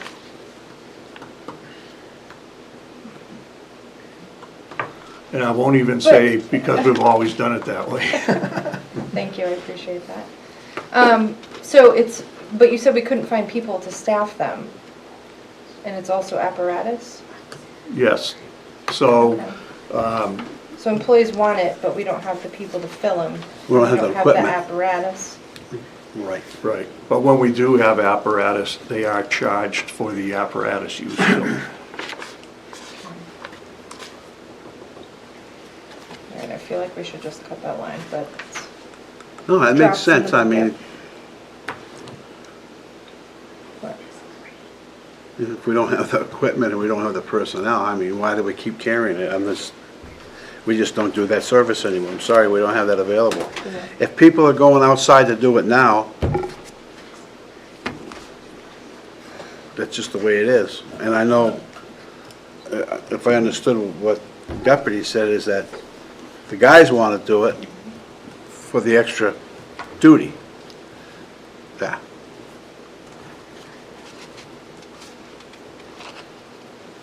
All right, line 44, 150, clothing and uniforms. I'm assuming that there's just an annual increase in those things, Yes, clothing costs? that and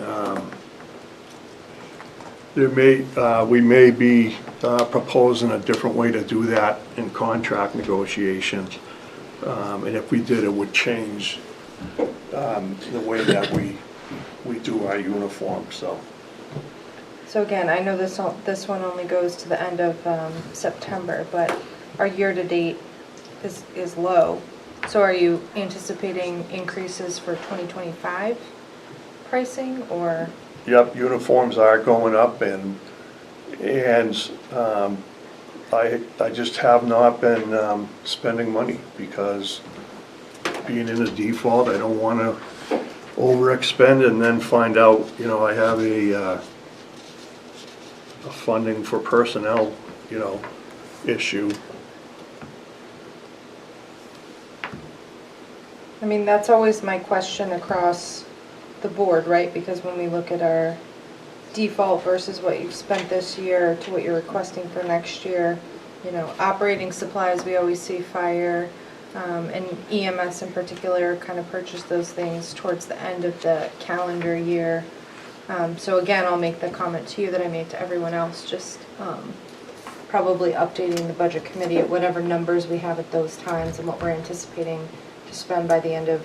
We can actually do it the day we go to the budget committee, have a year-to-date. It's just always the thing. I don't know if anyone has any questions on that. I have the page. I'm employee gonna- development question. Have we got anybody in classes right now? No, and actually I've reduced that. Well, actually, it's. What line you- is Reduced it from 18,000 down to 11,000. 44,300, he reduced it, and it's at 7,400. He's reducing it to 11,500. It was at 18,400. Because we had, Captain Connor was taking college courses, and there were a couple others. No one has indicated in this next year or so that they're gonna take college courses, so I reduced that. The reimbursement for the town's policy for education. Derek, does that happen when even if they're lowering the request that the default doesn't get adjusted as well? Does what happen? Right, What? right. The default's what's based off of last year's budget. Yes. Right. So even if he they goes in, lower it- even if he lowers it, it's The still only, based Okay, the only I'm just time you making sure. reduce default is if there is a one-time specific, expenditure going. but also if you eliminate staff. So if you were to eliminate a position, you would pull that out of both default and proposed budget. But Okay. if you have a line that you cut, you maintain default where it I is. just didn't know with courses if that would impact, because it's like per use, but. And just a reminder too, this is from September 30th, so I've got that whole month that I believe I paid out some college classes for a couple of the guys.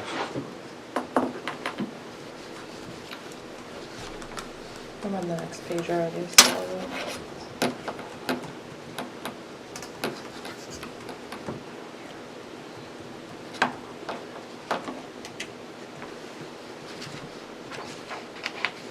Chief, how many sets of turnout gear are we gonna buy this year?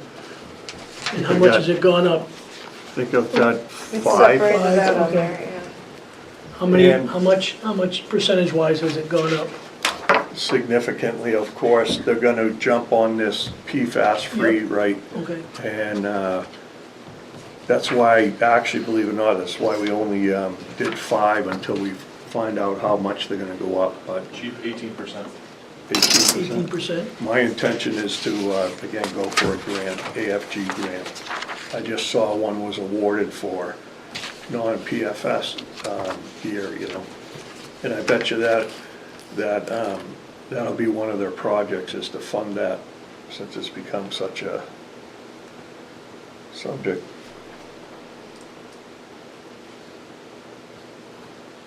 I have another one on the next page, page 13.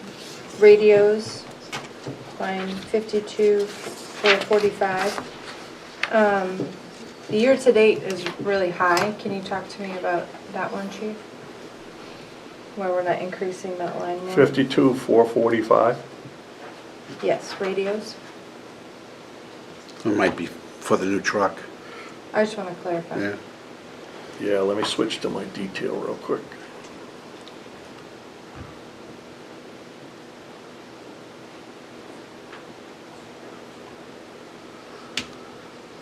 Where did we get that number? $3,369?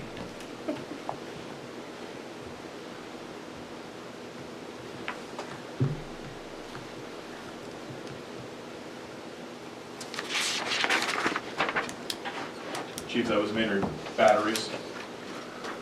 The Okay. batteries, we had very similar to the COVID cars. We also have COVID batteries. We had 3 explode, and 4 others more. And how many more COVID batteries do we have? I don't know the answer for you right now, but I can definitely get that for you. Okay. I'm just looking at, we have this obscure number of $3,369. It wasn't spent fully the year prior, overspent quite a bit this year, but maybe if we could see how many of We those. just had a lot of repairs this year. How many of those bad batteries we still have left? And we're constantly cycling them. We're starting to get And into a cycle now. so they get into 5, 6 years old and they won't even hold a charge anymore. I know most of those batteries, Kelly, were usually like a 5-year lifespan. After that, they have to change them out. I'm just guessing that we should probably consider increasing that line if that's the current status of what's happening. If that's a cyclical amount, right, that amount, $3,369 is for an annual replacement cycle, but then we're having these other batteries that are exploding. Should probably try to get rid of those, just, Think? I guess. Which would require increasing that line. So, yes, yeah, Ben, if you wouldn't mind letting us know, maybe we need to buy some more sooner rather than I'll later. email it to you. And then my last question, for now, is a little bit further down, line 52, 323, under fire operations, the CERT expense. 5223. 52, 323, CERT expenses. So what does that line fund for them? So basically, they have their CERT trailer, and when they go out and provide services for the community, we buy them things like protective clothing, rain gear, vests. Tarps and tents. Tarps, tents, flashlights. So I'm just like, again, here's another obscure number, $3,693. Underspent last year, underspent by this year. And it does have a small decrease in it for next year by $500, kind of $500. Right, so Can we round some of these numbers up that are just like, is there a projection of Why it's $3,182? They may want like a certain number of vests, Okay. and it, you know, it comes to a obscure number by the number that they want. So they put in this number? Did they? Yeah. No, I do. Oh, okay. That would be my request for some of these that are kind of just like seemingly random, if there's a place to kind of square these up and. But the thought Get some process on that numbers. too, Kelly, is that when we do, then the budget committee just thinks, you know, we're rounding up. So we try and, you know, give you as close to what we think it is, not to the penny, but, you know. But to your point, Chief, if it's a estimated number based on price, right, but we're consistently underspending it. And we're only underspending it because I'm not spending it, really, you know? I hear you, but in 2023, we spent $944, right? I mean, these are like small, we're talking about a couple $1,000s here, but I'm looking at ones that are consistently just not being spent, the three that I had questions on like that, so. Okay.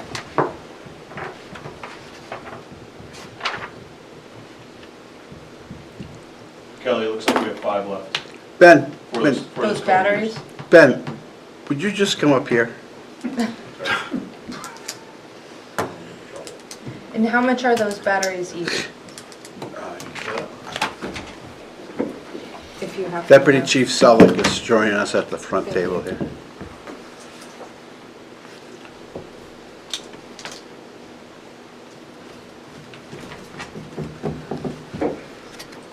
I think I got them listed.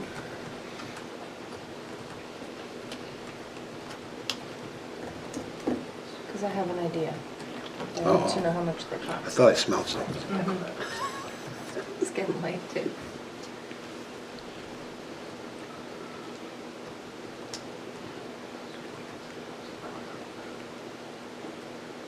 looks like they're $213.15. We're paying $155.60 under the state contract right now.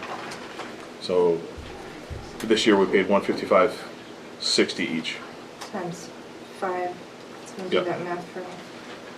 There's a calculator.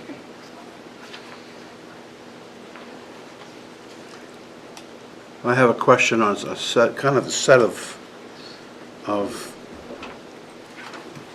equipment maintenance, facility maintenance supplies, facility repairs.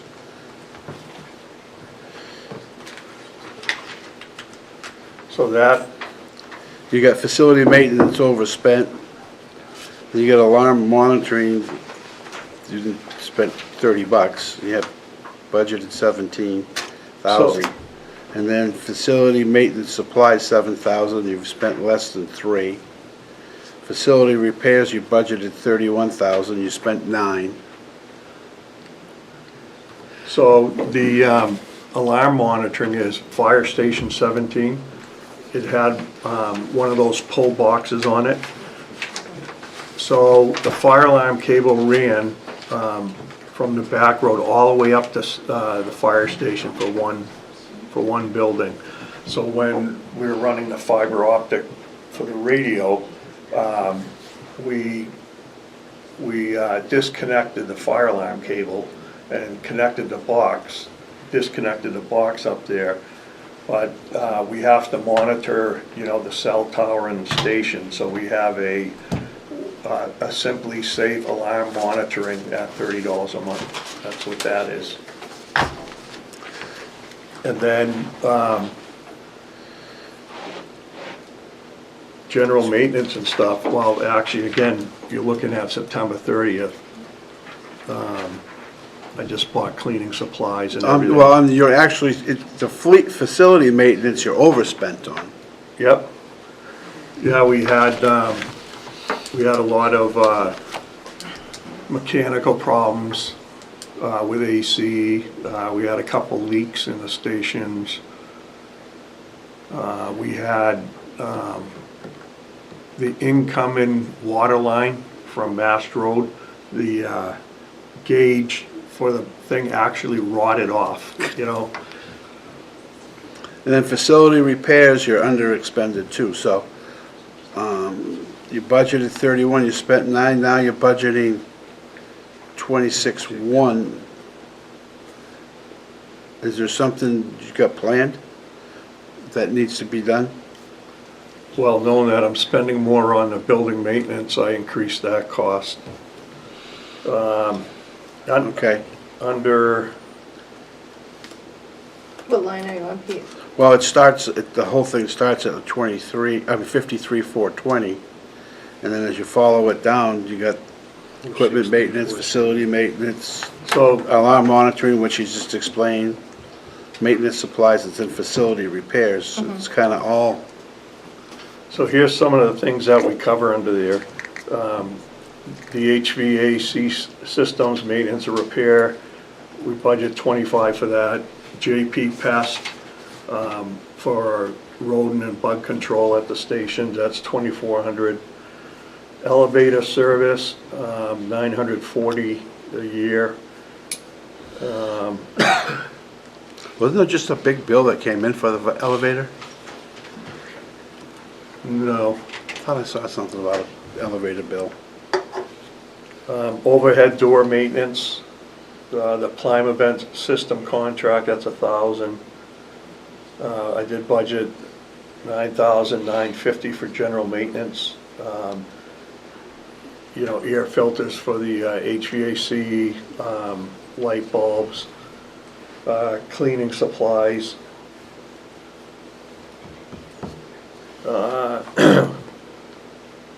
We've got, one thing next year we do want to do is at Station 2 upstairs where the old kitchen was. We've cleared that out, and we want to strip down the cabinets and the sinks and everything and make that a storage area. So we budgeted about 4,600 for that. We budgeted 7,500 for that second part of the compressor project. We want to try and do some painting and wall repair. It's been 7 years now, you know, since the renovation was done, so that needs some work.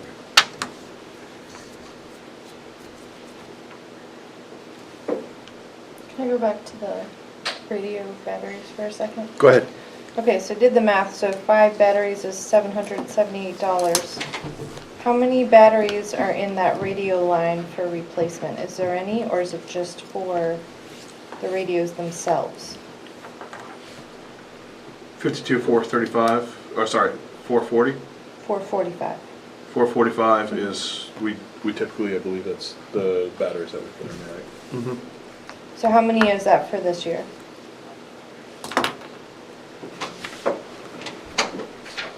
What you say, So you're saying if I divide that by $155.60, that should, yep. But also in that line too is, we have $1,000 for speaker mic repair, you know, the caller mics. That's usually $200, they get damaged. And then we leave $1,000 for radio repair. You know, we've got the new radio system, but. but there's the line above for radio repair, right? Yeah, so Yeah. radio repairs, it's the But she's got the Batteries. the battery replacements in there. replacement. Right. Yep. Speaker, mic replacements, the cords, and then I think is that the programming? Like if we need programming updates? Yep. And Okay, then, so just- and then radios themselves. That's Is- actually under radios, but. Oh, okay. So the line that I'm talking about, 52,445, what comes out of that line? Replacement portables and radio programming. Okay. So the batteries actually come out of radio repairs. Okay. So a couple different parts to it. Yep. Luckily, I just happen to have one here. No, I So, understand. just the body I'm just here. trying to figure out how many batteries we're planning to buy for next year. That's all I Yep. want to know. And what line it comes out of. How many Do did we you know put that? in? How many did you do this year? I'd have to look. Come I think you said 4 or 5. So here's what I heard. We have batteries that we're replacing on a cyclical cycle.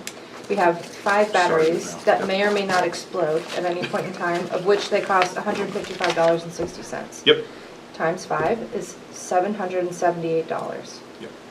I'm earmarking things that, to use the rest of that Invest New Hampshire money, we could have on the waiting based on the quote we get in for town hall, and have a couple other things like the e-bike, like the exploding batteries of money that the select board could spend by the end of the year. I'm assuming it's probably pretty easy to purchase those batteries, am I right? It Order them? takes a couple months, 3 to 4 months. But to order them, right? Oh, I you can would order be them right under now, yeah. contract, right. It's Okay. easy to So order that would them, be it a just takes fast a long one. time We to could come in. potentially spend some of that money, especially if they are a fire hazard in the fire department. And then, at that point, then we should take batteries off of the budget because of how many we're planning to replace, right? Would that be a fair They have a life assessment? cycle, so that's what we started doing this year, was just replacing a certain amount. But of would them. that be a fair assessment? Yeah. So if we bought a handful, we would take out of the replacement bit? Anything else?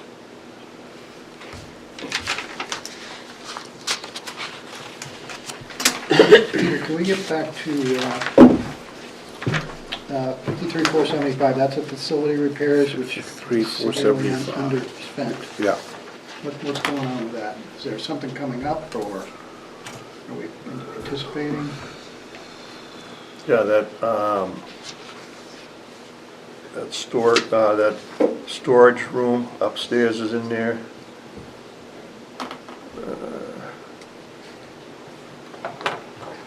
Do we anticipate that being spent this year? Well, this is next year's. Which line was it? 53,475. Okay. Yeah, but I think Collis. I see, I know what you're saying, yeah. Okay. That makes sense. I looked at it. Yeah. So it is fire station 2 storage area creation, 4,600. Again, that's 7,500 for the compressor air. I have 4,000 in there for painting and wall repair. That's the year-to-date spend for 2024, Chief? You still have $22,000 in that line according to this, Right, that's what we're asking For about. 2024. this year. So the revised budget was 31,000. Yeah. Year-to-date, we spent $9,047.72. We were just asking if there was any project. Without having the year-to-date, though, I can't. I know I don't have that much, I know I don't have that much. I've used it on some of the repairs.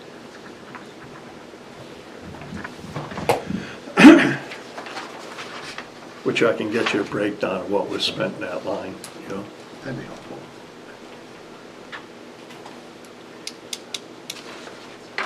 Anything else? I just wanted to see the CIP lines, but I'm looking for them. Are That's the towards, individual department CIP lines in here? And on page 23, fire operations is about 2/3 of the way down the Yep, page. got it, thank you.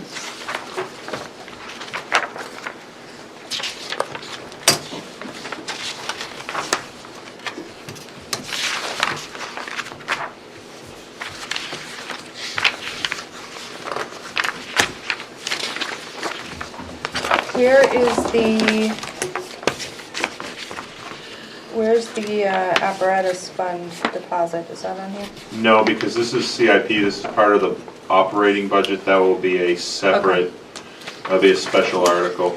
Okay, thank you. And that's for $350,000 that the chief is proposing. The only other special article right now is a placeholder of $1 for the firefighter CBA. Okay. I like that you knew that I was going to ask that, thank you.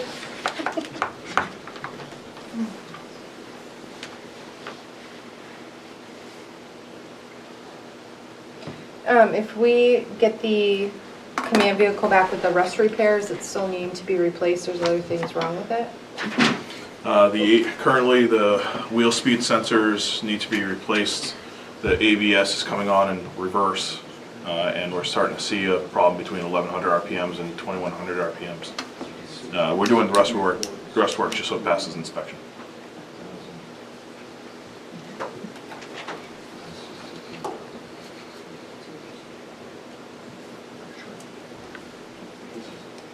Their reverse problem is something new, apparently they haven't seen before. Just gonna drive with you. It's a little scary. Yeah, I think the facility repair is one I'd like to see come back, and then, for the year-to-date questions, if we could get that updated.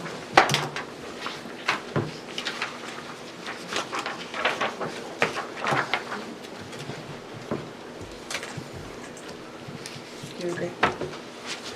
Yeah, I mean, like we said, the 120,000 on the CIP, I think we need a little bit better clarification on that.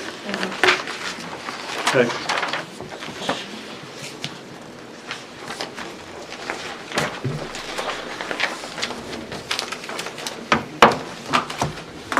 Anything else?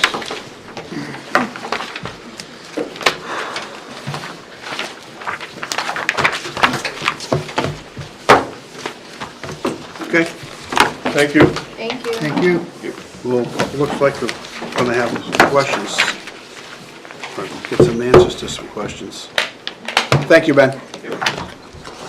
I guess my question, how does the board want to proceed for tomorrow night's discussion? I don't think they'll have time to get us all these answers for tomorrow night, will they?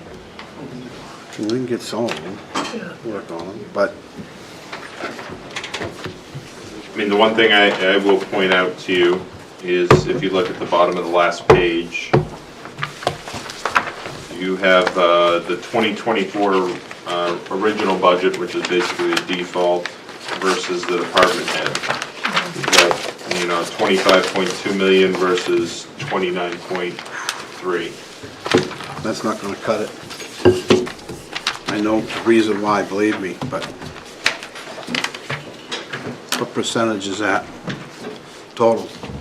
$4 million. Well, so it's a little bit deceiving. I will say the good news is there is one major project in there. That's the Montalona Culvert project that is 90% grant funded, right. so we have an offsetting revenue for that. There's also an additional, we have the $300,000 budgeted for the server replacement project that we currently have an RFP out that I'd like to do this year to pull that out of the budget. And then we have the $50,000 for the ballot counting devices, which there's also potentially an available state revenue. You still do have that small amount of funds from Invest NH. This is what, 40-something thousand, wasn't it? Yes, unless you wanted to pivot on some of the projects that haven't been contracted yet, that's also an option for you. But yeah, it would just really be a question of what direction do you want to provide to department heads? Or is there a goal on the tax commitment that you're looking to keep it at? Before you send it over to the budget committee, are there items that you want from the department head to potentially move out to special articles? I think for me personally, that it is difficult to look at, because our 2025 default is essentially the same as our revised budget, pretty close. And we're doing our percentage increases off of that, so. Right now, it's about a 13% increase, is that pretty accurate? Yes. But what would it be from 2024 proposed to 2025? It's about half that. Right. But, about half. Well, that's what I'm saying, it's still, you remember what happened last year, and this, Yes. I think that's, but that's also the real number. So that's personally what I'm struggling with, and how much of that is employee-driven costs. a ton of it's employee-driven cost. Correct, yeah. And when you look at the totality of this budget, I mean, I'm not gonna ask for tomorrow, but I wonder what percentage of that is employee-related costs, healthcare, retirement, longevity, all of those things, plus the wages itself. So if we take this 13%, or this increase in dollars, what you're talking about, right? Yep. And we back out the increase from 24 to 25 in payroll, is that what you're talking about, employee costs? I'm not talking about backing it out, but I'm saying the percentage of 13% of an increase, But if you, which is correct in what taxpayers are paying. But do Right. you know what I mean? Like, I understand, but that's what I'm saying, if you take the number, the 24 number, and you reduce it by the increase in employee cost, that gives you an actual cost without the employee increase in it. That tells you what your base cost is, or I guess you would look at. Operations. Operation cost. And that's, that's something that when people look at the budget, they think that can be controlled. right. We already know that there's been talk about reductions in certain departments, which we hope that doesn't happen, but, Staffing wise. you're right. Is that hard to do, Danielle, to get that number? Looking at that for tomorrow night, the operations percentage increase? Yeah, we back out the increases in salaries and say these are salary costs, so we can't do anything with that. I mean, I think for me, this board has very much trusted our department heads to tell us what we need, and I would, say that myself, I trust that they're always doing that well, but I think this year in particular, it's very hard to look at it from a whole picture stance when that employee bit is so much of it.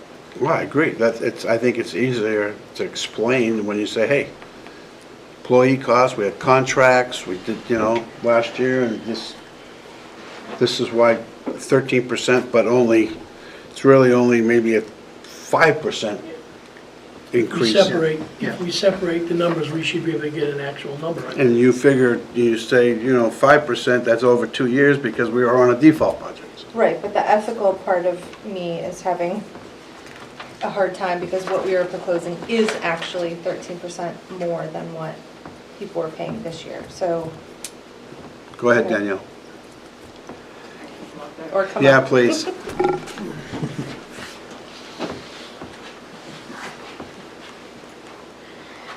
So in preparation for tomorrow night, I'm wondering if it would be beneficial to have a better look at what the tax effort is proposed to be. So the change between what tax efforts to be collected this year versus what we're proposing for next year, because that's what impacts the taxes. Yep. It's not just the operating expenditures, maybe a 13% number, but we are hoping to have a draft tax rate for the board to consider. I spoke with DRA today, so it hasn't been unlocked in the system yet, but I am hopeful that will be available tomorrow, so we can actually get that number to you for comparison. We have a really good idea of what that tax effort's going to be based on our own calculations, but we always like to compare to the DRA numbers to make sure we're spot on that. For me personally, I would ask that if that could be compared, if we could do like the proposed versus actual. I mean, I know that's not the same, but instead of having you redo this whole thing to add in the 2024 proposed, that way you don't have to redo all that work for us. I just need to look at a whole picture that is. Is there a lot of work to figure that number out, to take the payroll out?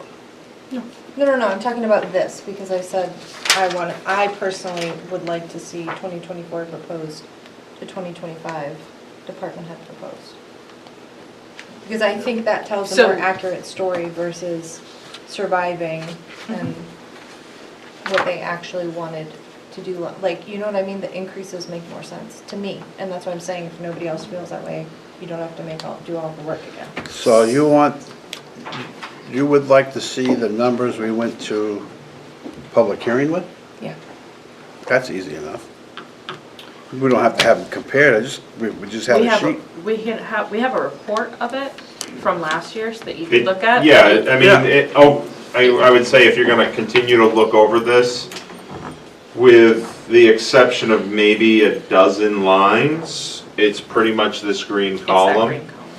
Now, there are, you know, the police that chief move. talked about one where we paid for it from the revolving fund. We had a handful of projects that we backed out, and there were some savings in vacant positions up until March that we identified. So those ones, but I would say for the most part, with the exception of about a dozen lines, that's very close. But yeah, we have a report and we can, I just think for us to look at the totality of the budget, so much of this is contractual and very little of this do we actually have control over as far as like staff and things that are contractually obligated. So to me, it makes it a lot more difficult to look at total tax impact on this budget just from those things when we're talking about like 13%, which is typically how we've operated in looking at our overall budgetary impact. And I don't think that makes sense to do I this year. don't know if we've always looked at it like that. I think we've taken a look at the tax impact and then said, okay, it's, you know, tax impact of, it went I'm up saying 5%, you know, 5% or 3% or whatever, you know. Right, I'm saying that the percentage has in the past been part of our conversation. I don't know if Well, that's the best. in way the to look at it past, this year. we've said we want to look at a 3% increase, you know, or a 5% increase of budgets. Yeah. We've done that in the past, you know, some of us have been here long enough to do that, we've done that. You're agreeing with me. Yeah, I'm agreeing with you, but I'm just saying, it's, you gotta look at everything, I guess. You look at how, what's gonna be thrown at you and when the time comes. Anything else? Go ahead, Danielle. So as we continue with deliberations over the next 2 days, the next 2 days are the only meetings that you currently have scheduled prior to delivering this final budget to the Budget Committee. So we will continue to provide updated reports as we go through and take a look at things. While we were in the back of the room, Eric and I discovered a mistake on one of the calculation lines. So I'm updating that, and you know, we don't want to overwhelm you with paper, but we want to make sure that you have the version in I front of you. don't care if you overwhelm me in paper, if I gotta throw this one out and you give me another one that's updated, I'm good with that. Yeah. You know. But if you do make notes on that one as you're going through those lines, Yeah, I get it. we can, Yeah. you know, compare by account number. Okay. So that'll conclude tonight's budget until tomorrow night. You can ask a question, dude. Yeah, go right ahead. Are we gonna need both nights, do you think? Hopefully not. Well, I'm well, here's my thing. I can't be here tomorrow night, so if you wanna do it, we have 2 nights scheduled. You wanna give them more time to get ready for, and have the meeting Wednesday night instead of tomorrow and Wednesday? Is this room available Wednesday? I forgot to ask. yeah, we reserved this for, because For this is Tuesday and this is the 5th, Oh, or that- today's or tomorrow's the 5th Tuesday, Yeah, and then right, it's the right, 5th right. Wednesday, so we do have this reserved for the. I mean, we only have 2 scheduled, and I think after that, it's going to the Budget Committee, right? When's it go to the budget committee? Unless you added other meetings, we purposely left next week light. You have elections on Tuesday. We purposely avoided that Monday night meeting. If the board wants to meet again Monday, November 4th, the night before the elections, you could absolutely do that.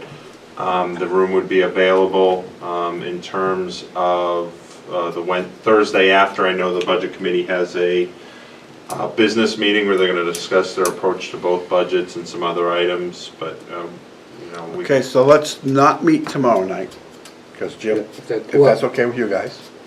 Yeah, it's fine. If you need it, you can do it without me. Things together, yeah. And I think that would also give anybody that wants to spend a little more time looking at this. Yeah.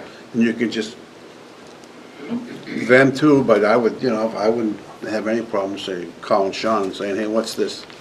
You know, or Eric. He don't want to answer, but I can call him.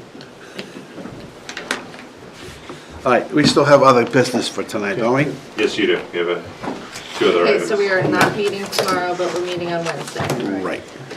Thank you. And then are we gonna proactively add Monday to the schedule? I'm just saying, we have to get this done, so. Can you do that Wednesday?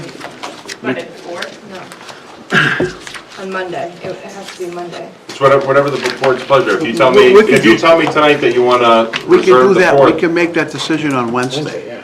If we don't get done, we say, okay, we're gonna have to meet Wednesday. Is I that- know, but no? I'm just trying to give That's all enough of time, them right? plan Plan on to be Monday, here. the 4th as well, just in case. And I'll follow up with an email this evening. All right, let's go over action matrix. You actually have one item under old business at tab 11B. The board had requested a red line of the code of conduct based on the discussion last week. You have that red line with those changes that were discussed last week.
I don't have a problem, we already read it, but. I read it earlier, looks fine to me.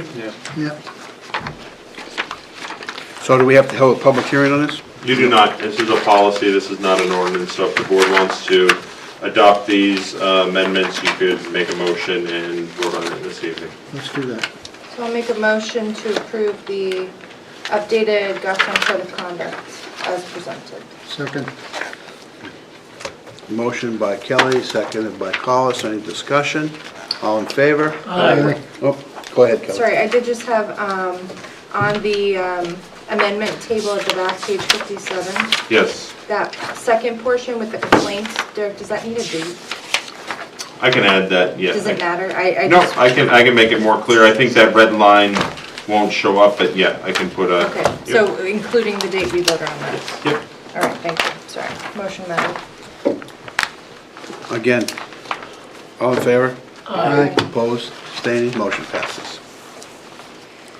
Okay, Um, action matrix. Well, for Go ahead. this, so we have an update to the code of conduct, so I'm gonna make a motion that we ask in lieu of having them re-sign, have the chairs of all of the boards and committees just read the updates to their committee at their next meeting. Can we force them to do that? Sure. Why not? It's an update to the code of conduct. that- We will send out an email communication to the community or the liaisons and ask that they do it, and we can, you can't force them, but we can request that they read it and that we can provide the printed ones as well. Okay. Action matrix, I don't. Did you want, I think Vice Chairwoman made Was that a motion. on Motion that. to do that? Yeah. Okay, was seconded by Yes. Collis. All in favor? Aye. Opposed, abstaining, motion passes.